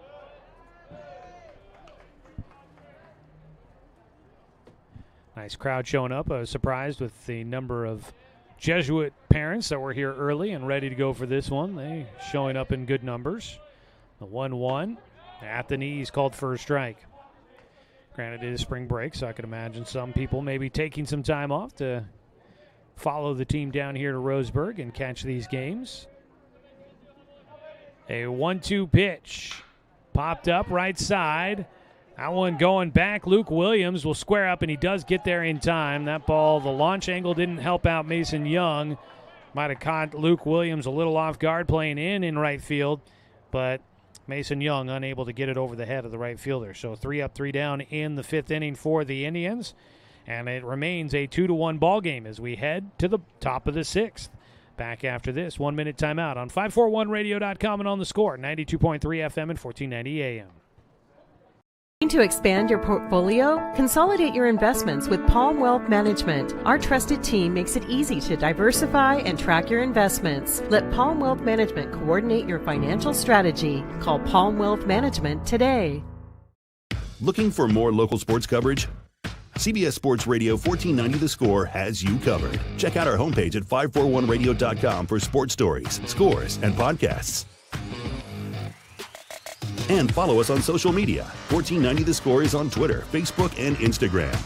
And take the station with you wherever you go with the 541 Radio app. Download the app in your smartphone's app store and get access to a live stream of the station, sports stories, podcasts, and easy messaging with the station and others. When it comes to finances, it can be hard to know what's in your best interest. Experience the strength of advice at Palm Wealth Management. From education and estate planning to retirement and the unexpected, we can help. Call Palm Wealth Management today. Danner Wirtz continues to throw for Roseburg. He fires a first pitch strike one to Henry Vanderhoff, the second baseman for Jesuit. Vanderhoff squares the bunt, puts it down third base side. A.J. Black, throw to first. It'll get by. The glove actually knocked off for Brady Popkin as he tried to field it. Backing up the play was Mason Young. He was in the right spot at the right time to help out on that one. Vanderhoff will get an infield single. Lays down that bunt. A.J. Black did what he could to try and make that play, but tough one, tough angle. And so beating out a bunt single will be Vanderhoff. That brings up Kyle Goodwin. Goodwin is 1 for 2 today with a double back in the first inning. He landed one just inside the chalk line.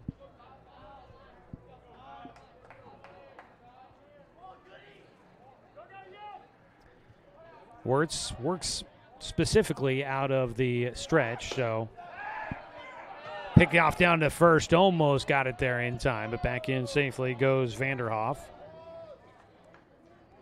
Danner pitches out of the stretch, even with nobody on, so nothing new there. A 1-0 count for Goodwin. Try to pick off down at first again and applying the tag. Back in standing up is Vanderhoff. 2-0 count for Kyle Goodwin.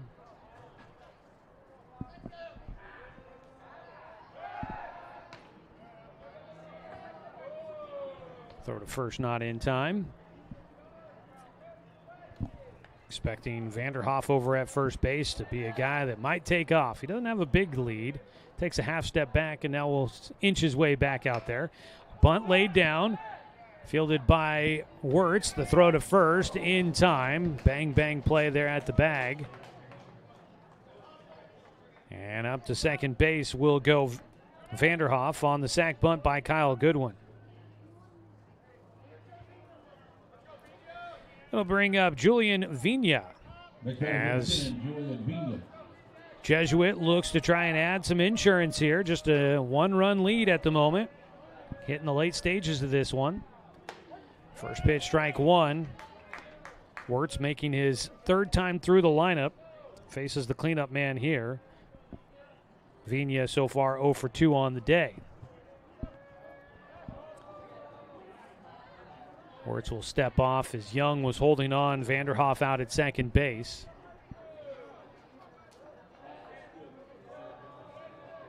The 0-1 pitch. They do look out towards second.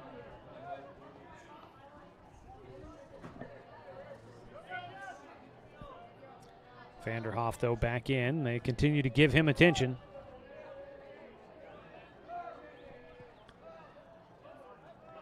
Young still holding the runner as he goes. Throw down to third. And safely.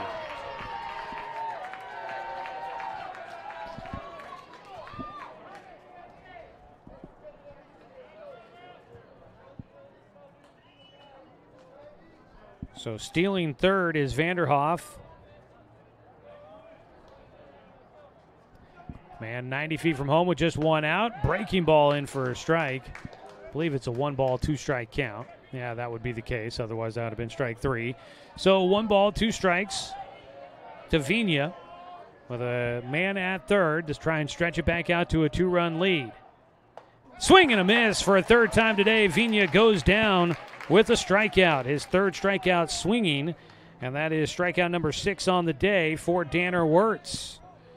There's 2 down, and that's a big strikeout there. That'll help ease the defense up. They will inch back on the infield. Everybody had been playing in with less than 2 outs and a man at third. We'll bring up Ryder Listy. He had a 2-run double back in the first. The first pitch to him is outside for ball 1. Today's game sponsored by Gibbs RV Superstore. You got it. Get to Gibbs. The 1-0 outside again. We've gone to the breaking ball to try and get him to chase something out of the zone.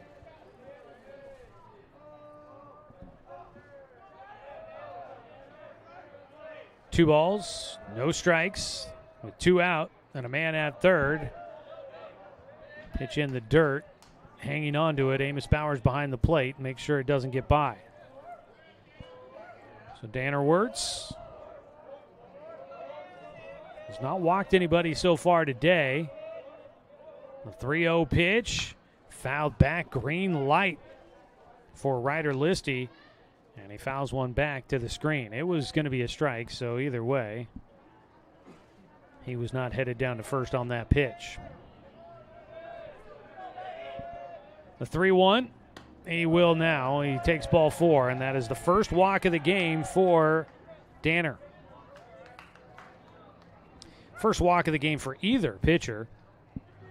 Chase Kelly has not allowed a base on balls yet today against Roseburg. Chase Kelly is actually now retired 8 straight batters. With 2 on and 2 out, it'll be Lachlan Landerholm, who had a single his last time up, and we're going to get a visit out to the mound for pitching coach Steve Patterson. So we'll get a break in the action here as they talk over strategy with runners on the corners and 2 away. Lachlan Landerholm, a single to left field his last time at the plate. Oh, coming up, our broadcast schedule tomorrow. We are back on the airwaves at 11:45 a.m. as we get ready to bring you Roseburg baseball taking on Jesuit for a second consecutive day. And then on Wednesday, it's a doubleheader taking on South Salem. Game 1 of that doubleheader starting at noon here at Champion Car Wash Field, and we'll be on the air at 11:45 once again. And then after that, Roseburg gets ready for the start of Southwest Conference play. Believe it or not, league play starts a week from tomorrow, right around the corner. We resume play. First pitch from Wirtz hits the outside corner for a called strike 1.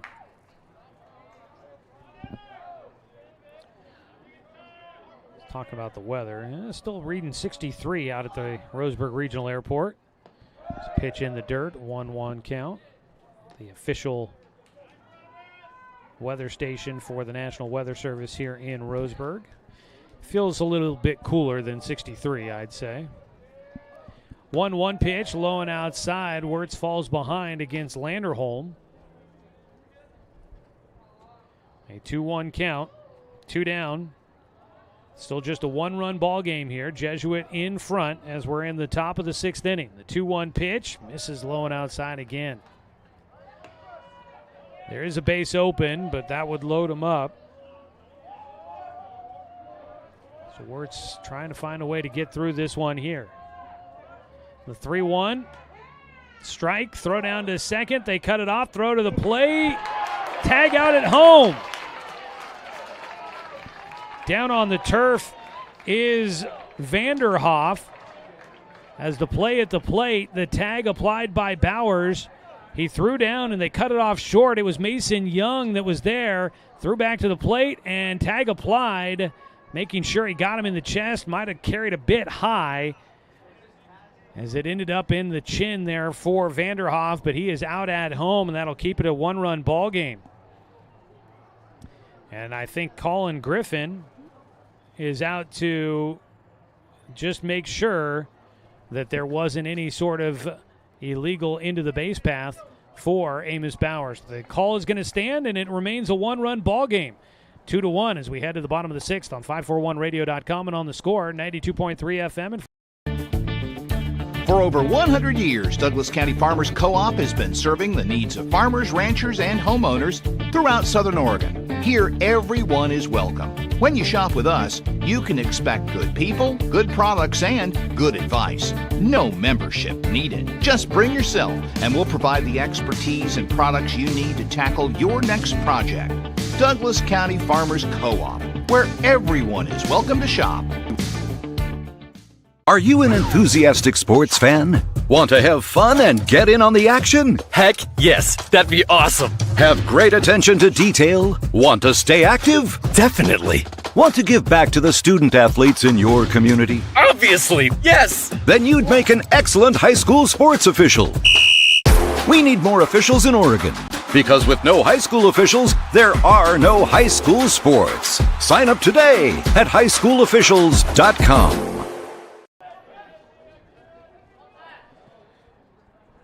Bottom of the sixth inning, Chase Kelly continues to work for Jesuit. First pitch swinging away for Paxton Burke. Pops it up right side. It'll land in foul territory for strike one. Well, for our viewing audience, here was that last play to finish up the last half inning. The throwdown, they cut it short. Mason Young, a throw back to the plate. And the tag applied to finish it out. That was a nice defensive play there for the Indians. Paxton Burke back at the plate with the 0-1 count. We will get a chance at a late legal ID here in just a moment. 0-1 pitch from Kelly. Burke fouls it back. Let's pause for station identification. This is Roseburg Baseball on The Score.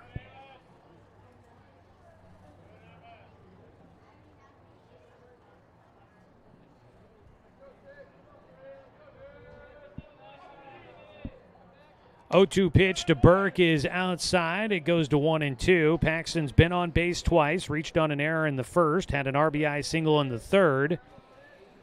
Got Roseburg back within one. It's 2-1 here in the bottom of the sixth. Jesuit in front. The 1-2 pitch outside. And Paxton has a 2-2 count. Today's game brought to you by Palm Wealth Management, a member of D.A. Davidson & Company, member SIPC.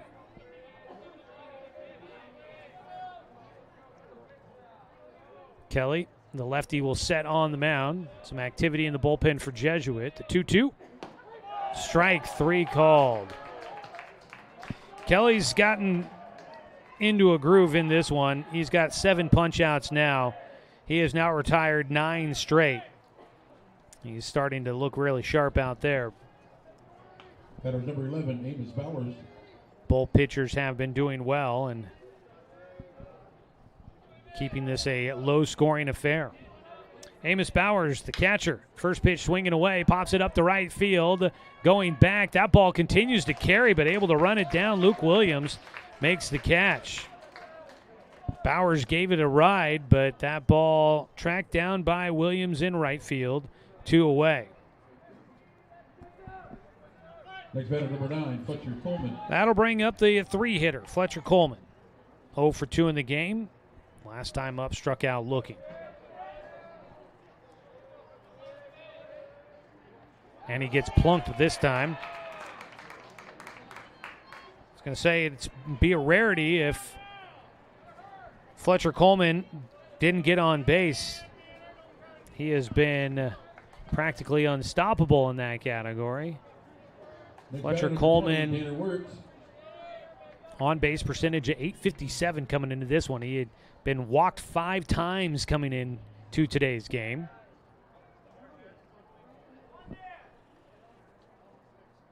Walked 5 times in 7 plate appearances. So his .500 batting average coming into today was because he was 1 for 2. He had walked so many other times. Coleman on at first with the lefty on the mound. The first pitch high to Danner Wirtz, who is 1 for 2 in the ball game. A single through the left side is first time up in the second inning. 2 outs. The 1-0 pitch is high. And Wirtz is ahead, trying to help his own cause here. 2-0 delivery for Kelly. Pitch in the dirt, running to second base, and in easily will be Fletcher Coleman. Could be big. With 2 outs, he'll be moving on contact. So if Danner's able to put one in play and get it to drop in, there could be that chance, and they're not going to give him the opportunity. With a 3-0 count, they are going to intentionally walk Danner Wirtz. They won't throw the final pitch. And Wirtz gets on for a second time today. That'll be the first walk issued for Chase Kelly. They'll bring in Rylan Glasser to run for him. And we've got a visit out to the mound for the pitching coach for Jesuit. Breaking the action, we can let you know today's game brought to you by Mountain Mike's Pizza. Pizza the way it ought to be. Not a pitching change, just a conversation. Up to bat will be A.J. Black, who has struck out twice. Run at first base. Your batter number 15, A.J. Black. Black will try to see if he can get his first hit in a big moment here. First hit of the day.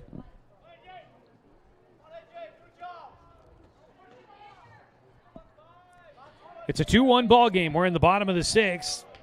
Roseburg down to their final 4 outs to try and see if they can grab a lead in this one or tie it up. First pitch to Black. Hits the corner for strike 1.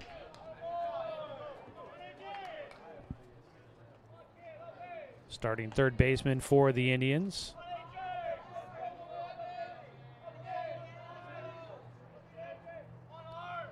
The 0-1 fouled off. Black got around on it on time, just could not square it up.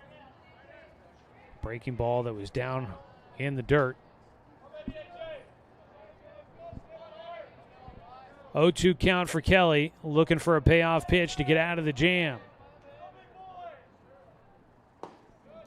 And that one misses low and inside. The count goes to 1-2.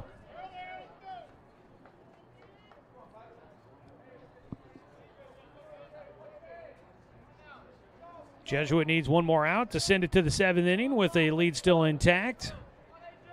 Kelly tries to get it, the 1-2 pitch, bounces in front of the plate, and a nice job by A.J. to hold up on that swing. Got a good read on that one and was able to lay off. Well, force Chase Kelly to throw another pitch. Behind the plate, Listy does a good job being the backstop, keeping that ball in front, holds the runners. 2-2 pitch to Black. Takes low again, and the count goes full. So the runners will be moving on the pitch. 2 away, full count, runners at first and second. A.J. Black at the plate trying to come up with a big hit. Chase Kelly is 3-2. No, a look back to second. No throw that way.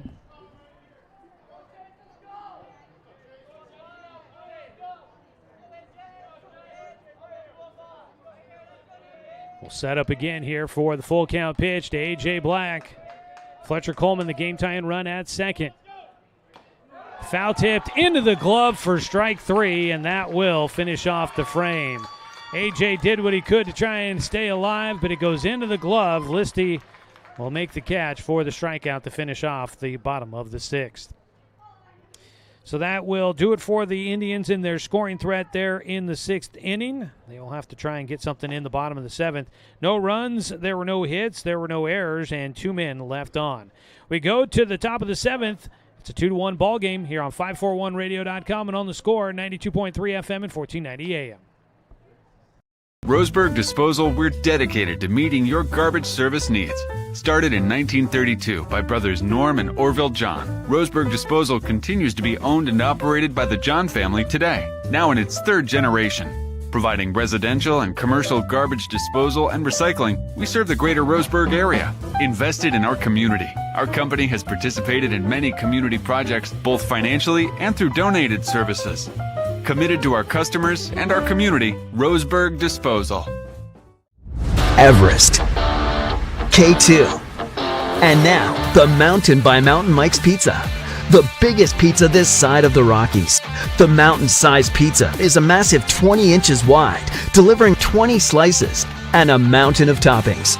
made with the freshest and finest ingredients. Dough made fresh daily with 100% whole milk mozzarella cheese and toppings to the edge. It's time to go big.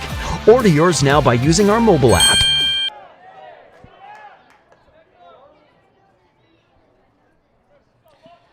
Lachlan Landerholm leading things off here in the 7th inning for Jesuit. It's the 6, 7, and 8 hitters on the mound. Danner Wirtz still throwing for Roseburg.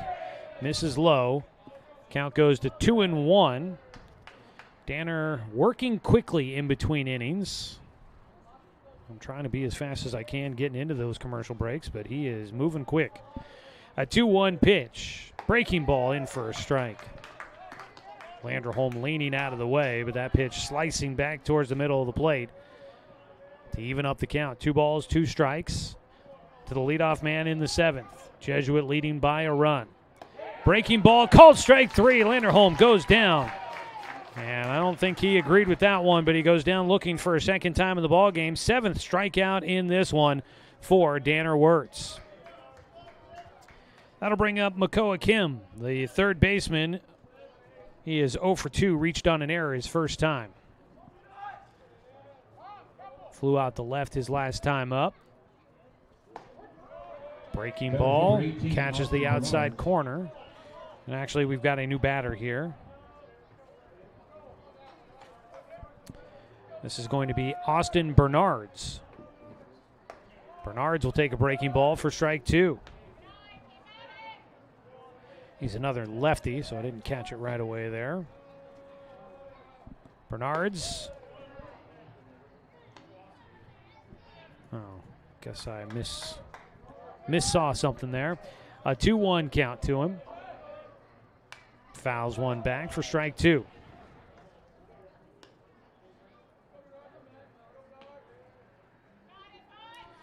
Bernards. Left-handed batter. He is a junior. He waits on the 2-2 pitch from Danner Wirtz, and he's going to get plunked. Earns his way on. That one hurts Danner. He had gotten the 2 strikes against him, and the pinch hitter gets on base. Ethan Pang, the left fielder, will come up to bat with 1 on and 1 out. Wirtz will look to get a ground ball, see if he can try to get something to turn 2 with as he misses high and inside. Danner into his 7th inning here. He's wrapping up his 3rd time through the order. Might be starting to wear down just a bit. Fatigue here late in this game. The 1-0 pitch, in for a strike, throw down to first, will not be there in time. Ethan Pang, a 1-1 count, back into the bag. Bernard's at first.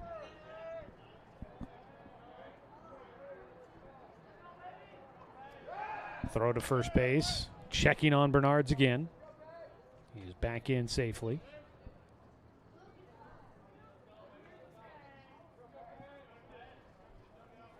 One-run ball game, trying to keep it that way going to the bottom of the 7th. The 1-1 pitch, swung on and missed. Another throw down to first, high and not in time.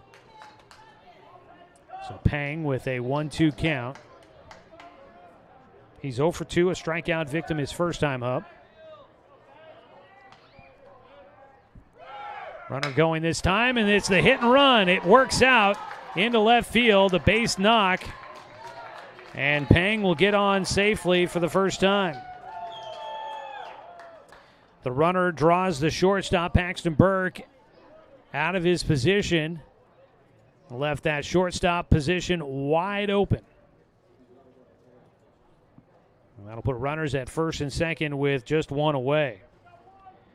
That is the 6th hit in the ball game for Jesuit. It'll be the right fielder. Oh, actually, it's a pinch hitter here. As the ball popped up. Left side, long run in left field. Nick Ruiz, a diving attempt in foul territory. He can't hang on to it. It'll be strike 1. This is Evan Kassar that is batting for Luke Williams. He's another lefty.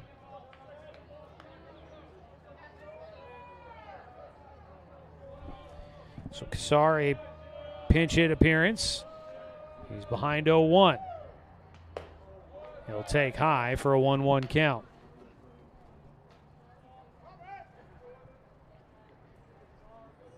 One ball, one strike. Game one of a two-game series between Roseburg and Jesuit. They'll play again tomorrow at noon.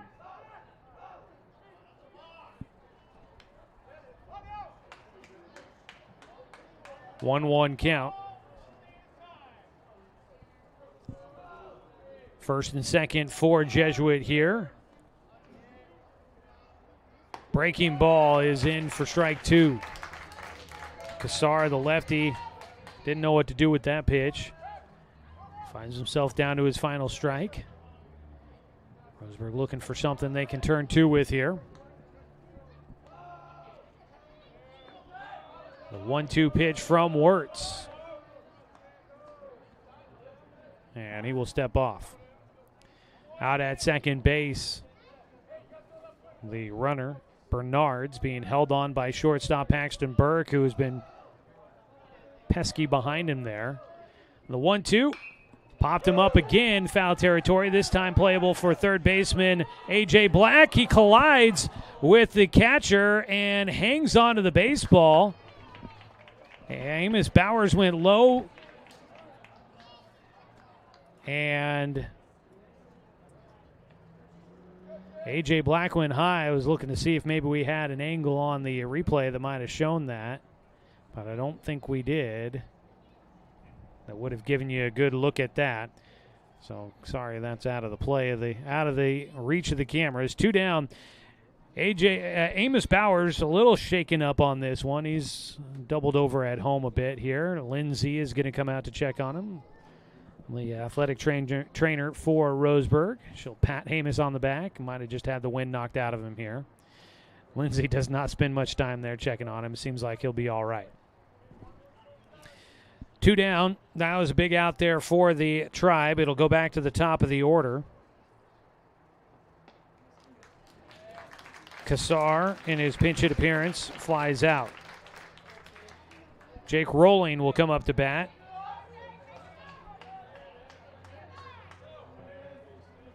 Batters number 7, Jake Rolling. Rolling bats with runners at first and second.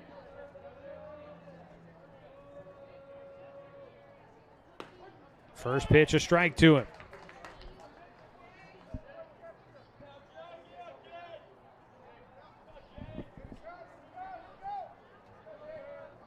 Top of the seventh inning in a one-run ball game. And Rolling will foul off the pitch towards the first base dugout. Roseburg on the third base side. Jesuit, the visiting team, on the first base side. For Roseburg in the seventh, looking to make up a one-run deficit. They'll have the bottom half of their order coming up. The 0-2 pitch. Line drive out towards right center. On the run, Corbo will not get there. Rolling finally breaks through after going 0 for 3. He's going to drive in a pair. He's headed for third, and they will hold him up there. Jake Rolling, a two-out triple. Found the alley in right center, and he drives in a pair. Coming in from second, Bernard's. From first, coming around to score, Pang. And it is suddenly 4-1.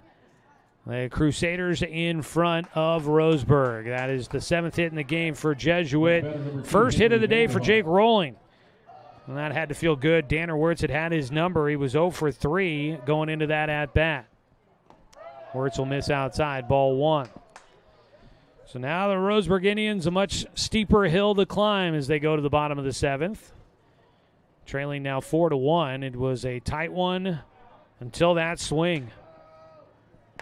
The 1-0 pitch missing low and outside to the two-hitter Henry Vanderoff, who has a single in this game. Make that a pair of singles. He had a bunt single in his last at-bat. Takes a strike, throw down to third, not going to be in time.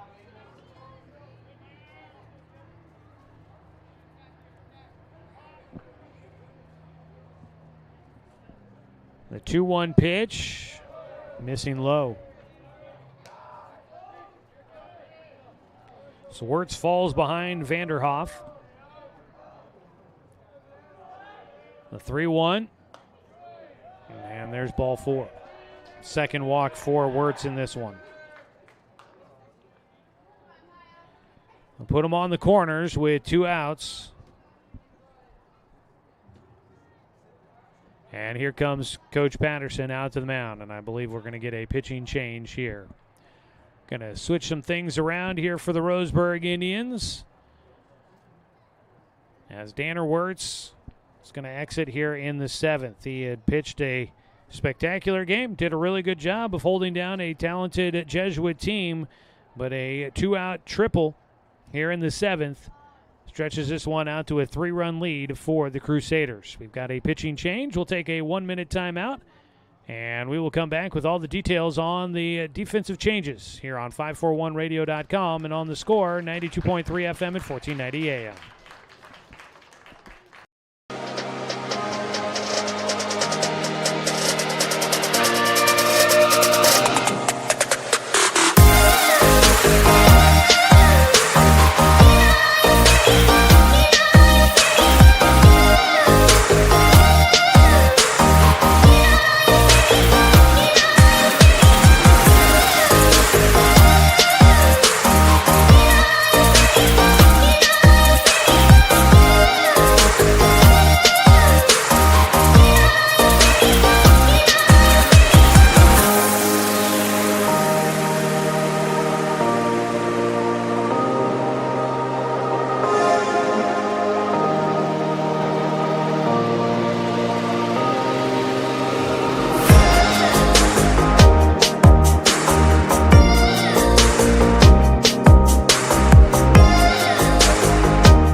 Paxton Burke will get another relief appearance for Roseburg. He came in and pitched just 2 batters against the Wells Guardians last week.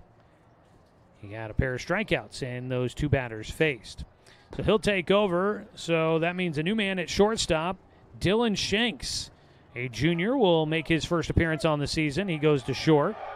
Danner Wirtz goes to first base as he leaves the mound. Brady Popkin will come out of the ball game. So a new man on the mound, and up the bat will be the 3-hitter Kyle Goodwin, who is 1 for 2 today with a double and a sac bunt. He bats with 2 outs and 2 on. Takes the first pitch for a strike from the sidewinder Paxton Burke. Burke throws from about a 3/4 slot, a little bit of a funky arm angle. The 0-1 pitch is outside.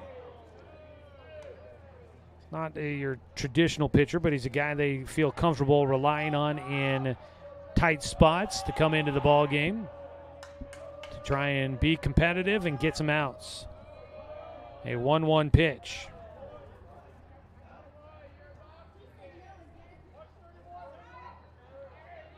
Goodwin will step back in. Hits one in the air out towards right field. Fletcher Coleman tracks that one for the final out here in the 7th.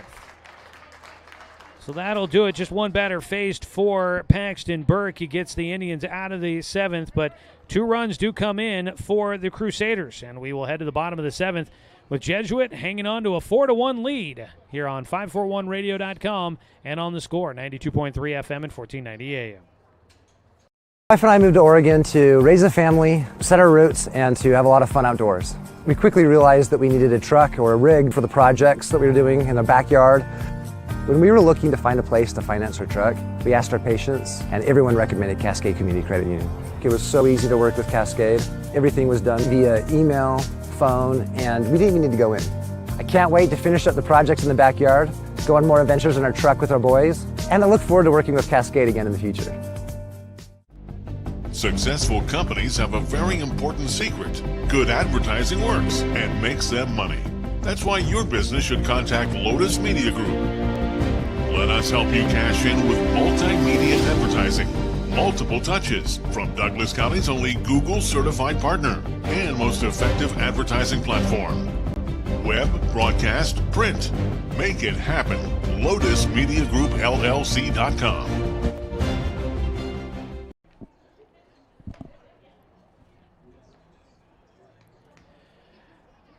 We get a call to the pin for the Jesuit Crusaders. They will bring in Nico Fernandez, a right-hander, to take over and try to close this one out. It's a save situation for him.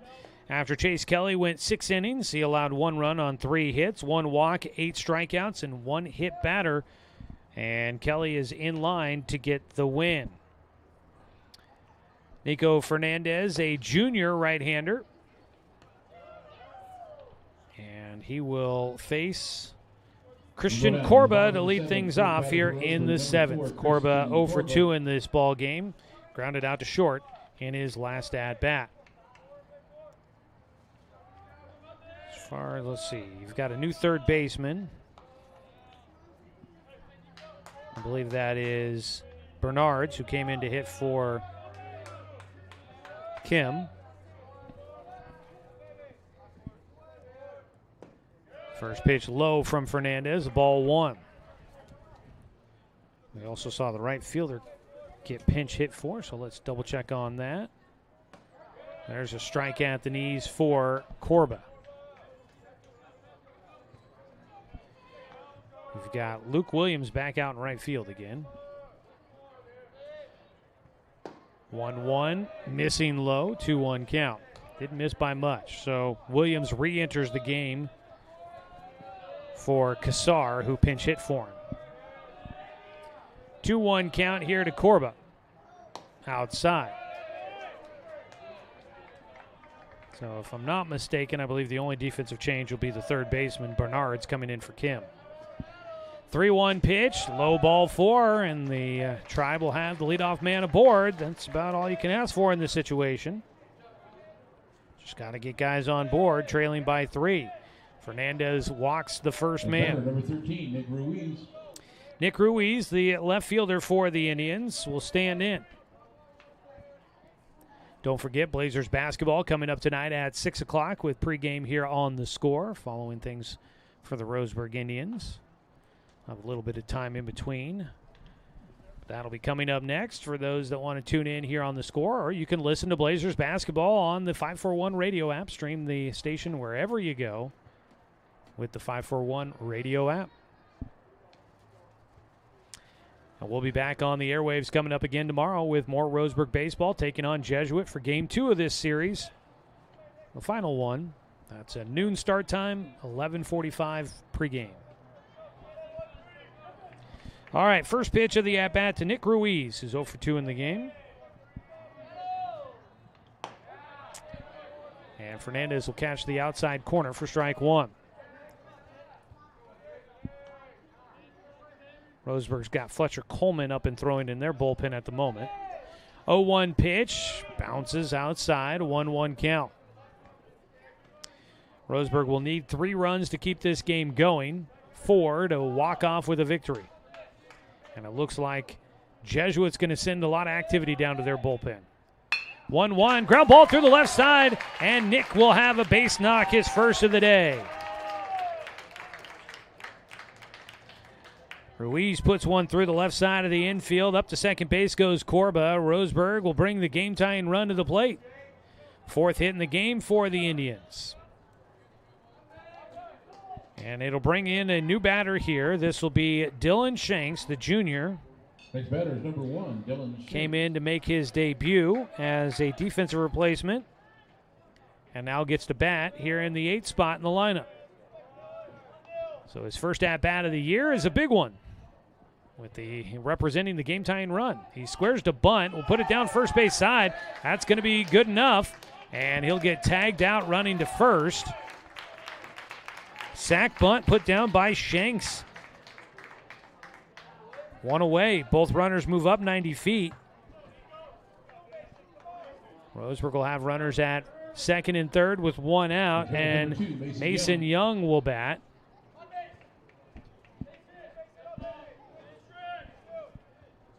So Roseburg gives up the out there to put 2 runners in scoring position, but they still need 3 runs. So they make the decision to try and put runners into scoring position. They'll have to try and swing it away to bring in some runs here. Pitch low, ball 1 to Young. You got double barrels going in the Jesuit bullpen at the moment. 1-0 pitch, low for a 2-0 count to Young. Got a number I don't have on my printed roster down there throwing.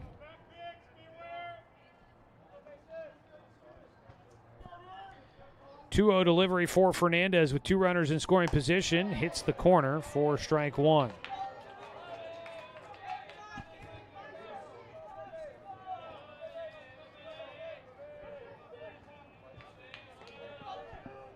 Maybe I'm reading the number wrong. High and away, 3-1 count. Well, there's a 25 down there throwing, but I don't have a 25 on my roster for Jesuit. 3-1 pitch to Young. Sends it in the air, shallow center field, going out. The infield coming in. The center fielder, Goodwin, makes the catch. That'll hold all the runners, not deep enough to move anybody around. 2 away. Brings up the top of the order. It'll be up to Paxton Burke to try and keep this game going for the first time today. He will bat as a lefty for the switch hitter. Number 7, Paxton Burke.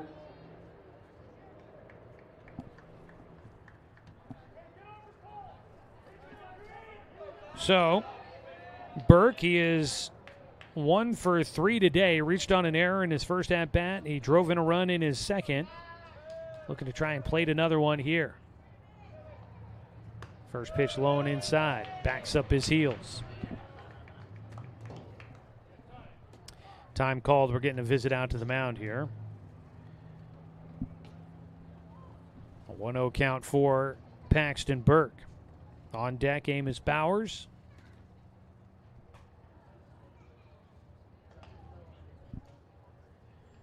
So we got 2 arms thrown down there for Jesuit, just ready to go in case they are needed.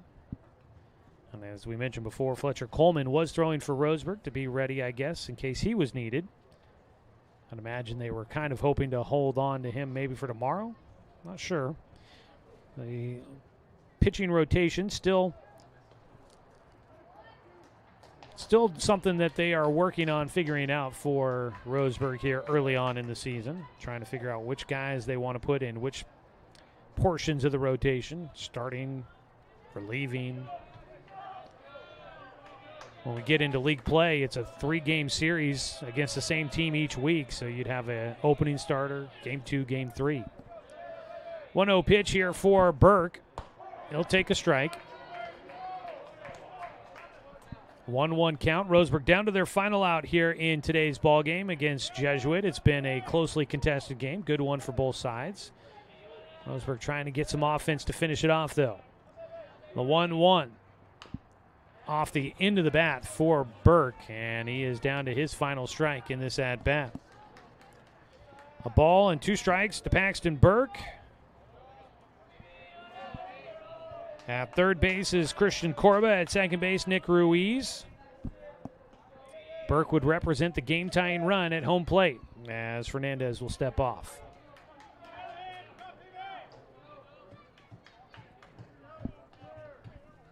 Nico Fernandez in a save situation, needs 1 more out.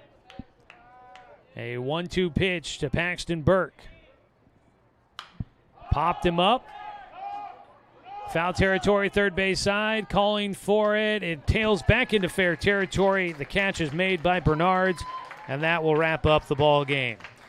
Jesuit will get the victory here in game 1 of this 2-game series. We'll have game 2 coming up tomorrow. Roseburg no runs on 1 hit, no error, and 2 men left on base in the bottom of the 7th. So Roseburg falls 4-1 for their first loss of the season. Jesuit will improve to 2-1 on the year. Both teams will go into tomorrow's action 2-1 on the season. They shake hands at home. We'll come back and wrap it up for you with a quick post-game show after this 3-minute timeout here on 541radio.com and on The Score, 92.3 FM and 1490 AM. When it comes to finances, it can be hard to know what's in your best interest. Experience the strength of advice at Palm Wealth Management. From education and estate planning to retirement and the unexpected, we can help. Call Palm Wealth Management today. My wife and I moved to Oregon to raise a family, set our roots, and to have a lot of fun outdoors. We quickly realized that we needed a truck or a rig for the projects that we were doing in the backyard. When we were looking to find a place to finance our truck, we asked our patients, and everyone recommended Cascade Community Credit Union. It was so easy to work with Cascade. Everything was done via email, phone, and we didn't even need to go in. I can't wait to finish up the projects in the backyard, go on more adventures in our truck with our boys, and I look forward to working with Cascade again in the future. We are Douglas County Farmers Co-op, but we're not just for farmers. We serve all residents of Douglas County because we are Douglas County. Stop by today for everything from a tank of gas to a bite to eat anytime you're hungry. Pick up something for yourself, your home, and those you care for. Celebrating 100 years of service, Douglas County Farmers Co-op. Good people, good products, and good advice. To us, pizza the way it ought to be isn't just our slogan. It's our promise and our passion to give you the best dining experience and the best tasting pizza you expect. For over 40 years, we've been making pizza the way it ought to be, handmade with the freshest and finest ingredients. Our dough is made fresh daily, and we use 100% whole milk mozzarella cheese and toppings edge to edge. There's pizza, and then there's Mountain Mike's Pizza. Pizza the way it ought to be. Looking to expand your portfolio? Consolidate your investments with Palm Wealth Management. Our trusted team makes it easy to diversify and track your investments. Let Palm Wealth Management coordinate your financial strategy. Call Palm Wealth Management today. At Roseburg Disposal, we're dedicated to meeting your garbage service needs. Started in 1932 by brothers Norm and Orville John, Roseburg Disposal continues to be owned and operated by the John family today, now in its third generation. Providing residential and commercial garbage disposal and recycling, we serve the greater Roseburg area. Invested in our community, our company has participated in many community projects, both financially and through donated services. Committed to our customers and our community, Roseburg Disposal. Successful companies have a very important secret. Good advertising works and makes them money. That's why your business should contact Lotus Media Group. Let us help you cash in with multimedia advertising. Multiple touches from Douglas County's only Google certified partner and most effective advertising platform. Web, broadcast, print. Make it happen. LotusMediaGroupLLC.com.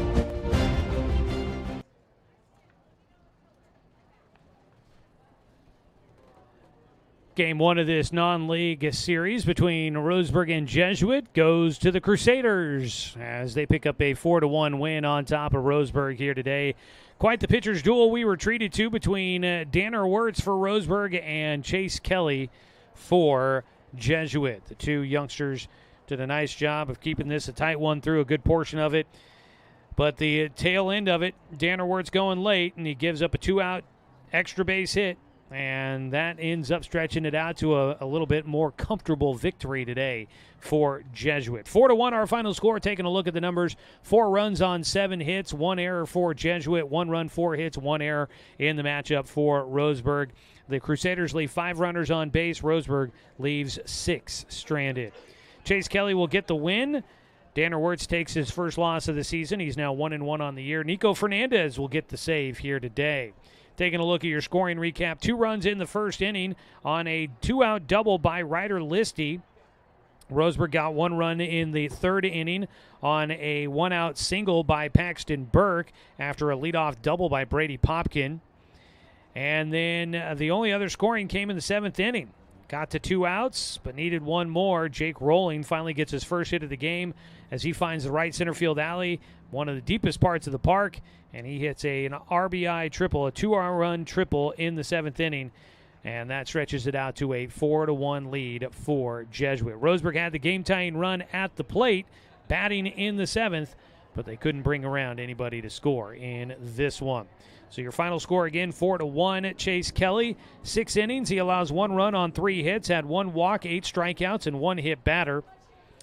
Danner Wirtz taking the loss, goes 6 2/3. He allows 4 runs on 7 hits, 2 walks. He had 7 strikeouts and 1 hit batter in this one as well.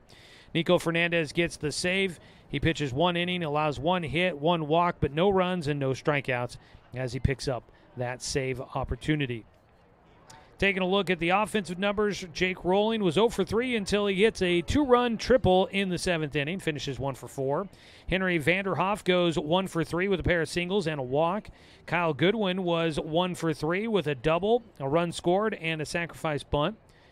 Let's see here. Ryder Listy was 1 for 2 with a 2-run double and a walk. Lachlan Landerholm. Man, I butchered that name there. Just all sorts of jumbled up. He goes 1 for 3 with a single. He also had a couple of strikeouts.